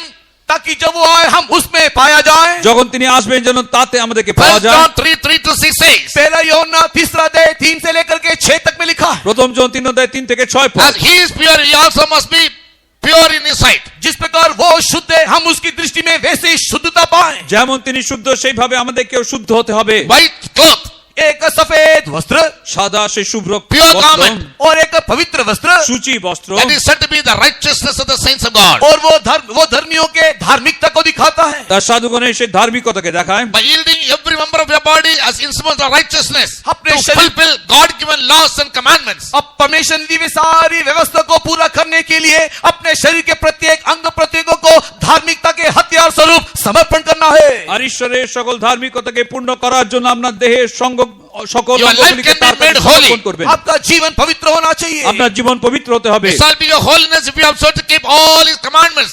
Numbers 15:40 reads. और गिनती की किताब के 15 वचन में हम देखने पाते हैं कि पवित्रताई का एक अर्थ होता है उसकी सारी व्यवस्थाओं का पालन करना। আর গণনা পুস্তক 15:14 আমরা দেখি যে তার সকল ব্যবস্থাকে পালন করা হচ্ছে ধার্মিকতা। The holiness without which no man can see God when he comes. जब पवित्रता के बिना कोई भी उसको देख नहीं सकता। পবিত্রতা ব্যতীত রেখে কোনো মানুষ তাকে দেখতে পাবে না। If you are led behind in his coming, अगर उसकी आगमन में आप हाथ छोड़ दिए তার जाओगे আগমনে আপনার হাত ছেড়ে গেলে you will have to go through all the tribulation for 7 years under the rulership of the Antichrist or the one-word ruler. और उस समय में जब हाथ छोड़ दिए जाओगे तो 7 साल के लिए उस मसीह विरोधी नहीं तो एक वैश्विक जो राज्य करने के लिए जो आएगा उसके अधीन आपको दुख और कष्ट उठाना पड़ेगा। আর সেই সময় যদি আপনার হাত ছেড়ে যান তাহলে 7 বছরের জন্য সেই খ্রিস্ট বিরোধী যে আসবে এবং বিশ্বের একজন যে নিয়ন্ত্রণ When কর্তা the যে 7 থাকবে years তার of অধীনে tribulation period of the Antichrist is over, जब 7 साल का मसीह विरोधी का राज्य समाप्त होगा 7 বছরের খ্রিস্ট বিরোধী राजत्व শেষ হবে। Jesus will once again come openly. यीशु मसीह प्रकट रूप से एक और बार लौटेगा। প্রভু যিশু আবার এই জগতে সবার চোখের সামনে আসবেন। When the seventh angel will sound, जब सातवां शब्द जो दूत का सुनाई देगा, সপ্তম সেই দূতের রব শোনা গেলে Jesus will come to establish a kingdom on the earth for 1000 years, as we read in Revelation 20 verse 4. और प्रकाशित वाक्य 20वें अध्याय के 4 वचन में सातवां दूतों का शब्द सुनाई देने के समय में प्रभु यीशु मसीह इस पृथ्वी पर एक बार राज्य स्थापित करने के लिए लौटेगा। আর প্রকাশিত বাক্য 21 অধ্যায় 4 পদে আমরা দেখি যে সেই সপ্তম দূতে সেই তুরীবাদ্যের সঙ্গে প্রভু যিশু আরেকবার এই জগতে নেমে আসবেন All the- 1000 বছরের রাজত্বকালের All জন্য। the saints were taken up in the secret coming will also join him in coming to reign in this earth for 1000 years, and that is the privilege that God has reserved for you and me. गुप्त आगमन में जितने भी संत प्रभु यीशु मसीह के गुप्त आगमन में उठा लिए जाएंगे, वे सब इसी पृथ्वी पर यीशु मसीह के 1000 साल के राज्य में दोबारा इस पृथ्वी पे राज्य करने के सौभाग्य परमेश्वर ने आपको मुझको दिया है। আর প্রভু যিশুর গুপ্ত আগমনে যত ঈশ্বরের সাধুগণ উত্থাপিত হয়ে যাবেন তারা আবার এই জগতে প্রভু যিশুর সঙ্গে 1000 বছর রাজত্ব করার Then জন্য shall the আসবেন। kingdoms of this earth will become the kingdoms of our Lord and our Savior Jesus Christ. और इस रीति से ये जगत का राज्य हमारे प्रभु यीशु मसीह उद्धारकर्ता का राज्य करके बदल जाएगा। এইভাবে এই সারা জগতে প্রভু যিশুর রাজত্ব রূপে তা বদলে যাবে। Hallelujah! हालेलुया। हम लोग all be on our knees, close our eyes. आइए हम लोग सब आंखों को बंद करके थोड़ी देर के लिए घुटने में हो जाएं। আসুন আমরা সবাই চোখ বন্ধ করি, জানুর উপরে আসি। Make up your mind. अपने मन को तैयार करें। আপনার মন প্রস্তুত করুন। Sorry, I couldn't elaborate all the truths due to lack of time. और समय के अल्प होने के कारण सारी बातों को मैं विवरण कर नहीं पाया, इसके लिए मैं माफी चाहता हूँ। সময় সংক্ষেপ হবার কারণে সকল সত্যকে আমি ব্যাখ্যা করতে Be পারিনি, আমি watchful. ক্ষমা চাই। आप लोग जागते रहो, আমরা জেগে থাকুন, Be ready. आप तैयार প্রস্তুত रहो। থাকুন। Keep serving God till the last breath of your life. आपके जीवन के अंतिम श्वास तक ईश्वर की सेवा करते रहो। জীবনের শেষ শ্বাস পর্যন্ত ঈশ্বরের সেবা করুন। Prepare yourself अपने आप को प्रस्तुत करो, নিজেকে প্রস্তুত in করুন। all righteousness and holiness and purity in life. अपने जीवन में सारी धार्मिकता, पवित्रता, शुद्धता को बनाए रखो। আপনার জীবনের ধার্মিকতা, পবিত্রতা, সুচিতাকে Let রক্ষা us all করুন। be on our knees. इसके लिए आइए हम लोग सब घुटने में हो जाएं। আসুন আমরা সবাই জানুর উপরে Let's আসি। be thankful to God for the word of God. परमेश्वर के वचन की आइए सबसे पहले हम लोग शुक्रगुजार हो। আসুন ঈশ্বর বাক্যের কাছে আমরা In কৃতজ্ঞ this হই। world we have no comfort. इस संसार में हमारी कोई तसल्ली नहीं है। জগতে কোনো সান্ত্বনা The নেই, world cannot give you peace. ये संसार हमें शांति नहीं देगा। জগতে শান্তি আমরা The পাই না। world is full of deception. ये संसार पूरा धोखा धोखा भरमाने से परिपूर्ण है। আর এই জগৎ পূর্ণরূপে Child of God, প্রবঞ্চনায় look পূর্ণ। unto Jesus. Look unto Jesus. इसके लिए आओ हम लोग यीशु की ओर देखें। যিশুকে দেখুন, His kingdom is unmovable. उसका राज्य एक स्थिर राज्य है। তার রাজ্য অকম্পনীয় রাজ্য। After 1000 years of reign, he will hand over the kingdom to the Father. 1000 साल के राज्य यीशु का समाप्त होने के बाद वो अपने राज्य को पिता के हाथ में सौंप देगा। যিশুর 1000 বছরের রাজত্ব শেষ হলে সেই রাজ্য তিনি পিতার He হাতে will take সমর্পণ us to the করবেন। eternal kingdom. और वो हमें नित्य राज में ले जाएगा। অনন্ত রাজ্যে আমাদের নিয়ে Where we যাবেন। continue to serve our God. और वहां पर सदा सर्वदा हमारे ईश्वर की हम सेवा करेंगे। আর সেই স্থানে আমরা অনন্তকাল আমাদের That is ঈশ্বরের the সেবা entire করব। plan of God concerning your life. और यही आपके जीवन के संबंध में ईश्वर का नित्य नित्य योजना। এটাই আপনার জীবন সম্বন্ধে ঈশ্বরের পরিকল্পনা। Wait for an anointing the power of God to come into you. इसी के लिए आओ इस शाम के वक्त में एक अभिषेक, एक सामर्थ आने के लिए हम लोग इंतजार करें। আর সেই জন্য আসুন ঈশ্বরের অভিষেক আমাদের উপর You need নেমে to আসার জন্য come in অপেক্ষা the করি। grace of God. Grace. और उसके आत्मा में जाने के लिए एक अनुग्रह में चाहिए। তার আগমনে যাবার জন্য অনুগ্রহ চাই। Right this moment, God wants to renew you once again. एक बार इसी क्षण परमेश्वर आपको नया करना चाहता है। আরেকবার ঈশ্বর আপনাকে নূতন He করতে wants চান। to quicken your soul. आपके प्राण को वो संजीवित करना चाहता আপনার है। প্রাণকে জাগরিত করতে As চান। we heard yesterday, He wants to refresh your soul. जैसे कि हमने कल शाम को सुना, हमें चाहिए कि अपने प्राण को हम लोग नया करें, ताजा बना दे।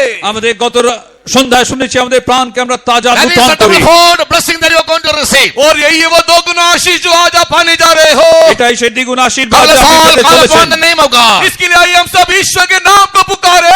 আসুন আমরা সবাই ঈশ্বর নামে Everybody ডাকি। say, Lord, you are at the door. हे प्रभु तू द्वार में है करके आप लोग सब बोलिए। আমরা বলবো, হে প্রভু তুমি দ্বারে রয়েছো। Lord, anoint me with a fresh anointing. मुझे एक ताजा अभिषेक से प्रभु तू मुझे अभी अभिषेक প্রভু कर। একটি নূতন অভিষেকে আমাকে Let my অভিষিক্ত life be করো। kept by your power. तेरे सामर्थ के द्वारा मेरा जीवन अब चढ़ाई चलने दे। আর আমার জীবন তোমার অভিষেকের দ্বারা Everybody চলতে give দাও। your body into the hand of the Spirit of God. हर एक लोग अपने शरीर को आत्मा के हाथों में सौंप दो। সবাই তার দেহকে পবিত্র May the good Lord empower you right now. परमेश्वर की सामर्थ, हमारा भरा परमेश्वर आपको अभिषेक के सामर्थ से भर दे। আর ঈশ্বর আপনাকে তার অভিষেকের All শক্তিতে be in ভরে the দিন। spirit. सारे लोग आत्मा में हो जाओ। সবাই আত্মাতে হয়ে যান। The spirit of God can transform your life. परमेश्वर की आत्मा आपके जीवन को रूपांतर करने दे। ঈশ্বর আত্মা আপনাকে রূপান্তর For করবে। 5 minutes. 5 मिनट के लिए Don't miss this opportunity. ये मौका को अब ना गवाओ। এই সুযোগ ছাড়বেন না। Hallelujah, hallelujah, hallelujah, hallelujah, hallelujah. Kabala bakaram shala bagadala bahadulam shala bakara bahalam dala shala dilaria. Amen, hallelujah, hallelujah, hallelujah. Sabala bagadi bihiri karahala balam shala bakara bahanara shalam salani bikanda bahadulam shalania. Thank you God, hallelujah, hallelujah, hallelujah, hallelujah. Amen. Bala bala hari bilil gara bahala shalam dali bikanda bahadulam shalam bakara bahalam. Amen. Bala bala shalam dilaria dilaria. Dilaria bakara shara dilaria. बेदार हो जाओ प्रेमी। Salam teraba karana saladela. Rebekara bangaram salabara hanaria. Hallelujah. Hallelujah. Hallelujah. Come, let's all with grateful heart for the word of God that delivered to us today through the Spirit. Praise God. आज इस शाम के वक्त में जो परमेश्वर ने अपने वचन के द्वारा हमसे बातें की, इसके लिए शुक्रगुजार हृदय के साथ परमेश्वर को धन्यवाद करें। আশীর্বাদ সন্ধ্যা ঈশ্বর তার আত্মার দ্বারা যে বাক্যের দ্বারা আমাদের সঙ্গে কথা বললেন সেজন্য আমরা ঈশ্বরকে কৃতজ্ঞতার সঙ্গে ধন্যবাদ দিই। Hallelujah. Hallelujah. Hallelujah. Hallelujah. Hallelujah. Hallelujah. Hallelujah. Hallelujah. Heaven and earth might pass away, not a jot or a tittle from the word of God will ever pass away, said Jesus. प्रभु यीशु मसीह ने कहा आकाश और पृथ्वी टल जाएगा, लेकिन एक बिंदु एक मात्रा भी इधर उधर नहीं होगा। আর প্রভু যিশু বলছেন যে আকাশ ও পৃথিবী চলে যাবে কিন্তু আমার বাক্যের একটি মাত্রাও বদলাবে না। The word of God will fulfill all God's plan concerning us in our lives. हमारे जीवन के संबंधित परमेश्वर की सारी योजना को निश्चय पूरा करेगा। আমাদের জীবন সম্বন্ধে ঈশ্বরের সকল পরিকল্পনা নিশ্চয়ই তিনি পূর্ণ করবেন। For the counsel of God once again, let's all lift up our hands and praise God. परमेश्वर ने आज हमें दिया हुआ सलाह के लिए आओ हाथ को उठाते हुए करबार धन्यवाद करें। আজকে ঈশ্বরের যে মন্ত্রণা তিনি দিলেন তার জন্য আরেকবার হাত তুলে আমরা ঈশ্বরকে ধন্যবাদ দিই। Hallelujah, hallelujah, hallelujah, hallelujah. For the Lord having graciously undertaken the second evening session of this convention series, let's once again praise God. हमारे इस सम्मेलन के धारा के दूसरे संध्याकालीन समय इस सभा का बोझ परमेश्वर ने बड़े अनुग्रह के द्वारा हमें संभाले चलाया है, इसके लिए परमेश्वर को धन्यवाद करें। আমাদের ঈশ্বরের এই আমাদের সম্মেলনের দ্বিতীয় দিনের এই আরাধনার ভার প্রভু বহন করে তিনি সুন্দরভাবে আরাধনা তিনি পরিচালনা করলেন, সেজন্য কৃতজ্ঞ হৃদয় আমরা তাকে ধন্যবাদ দিই। Praise the Lord, praise the Lord.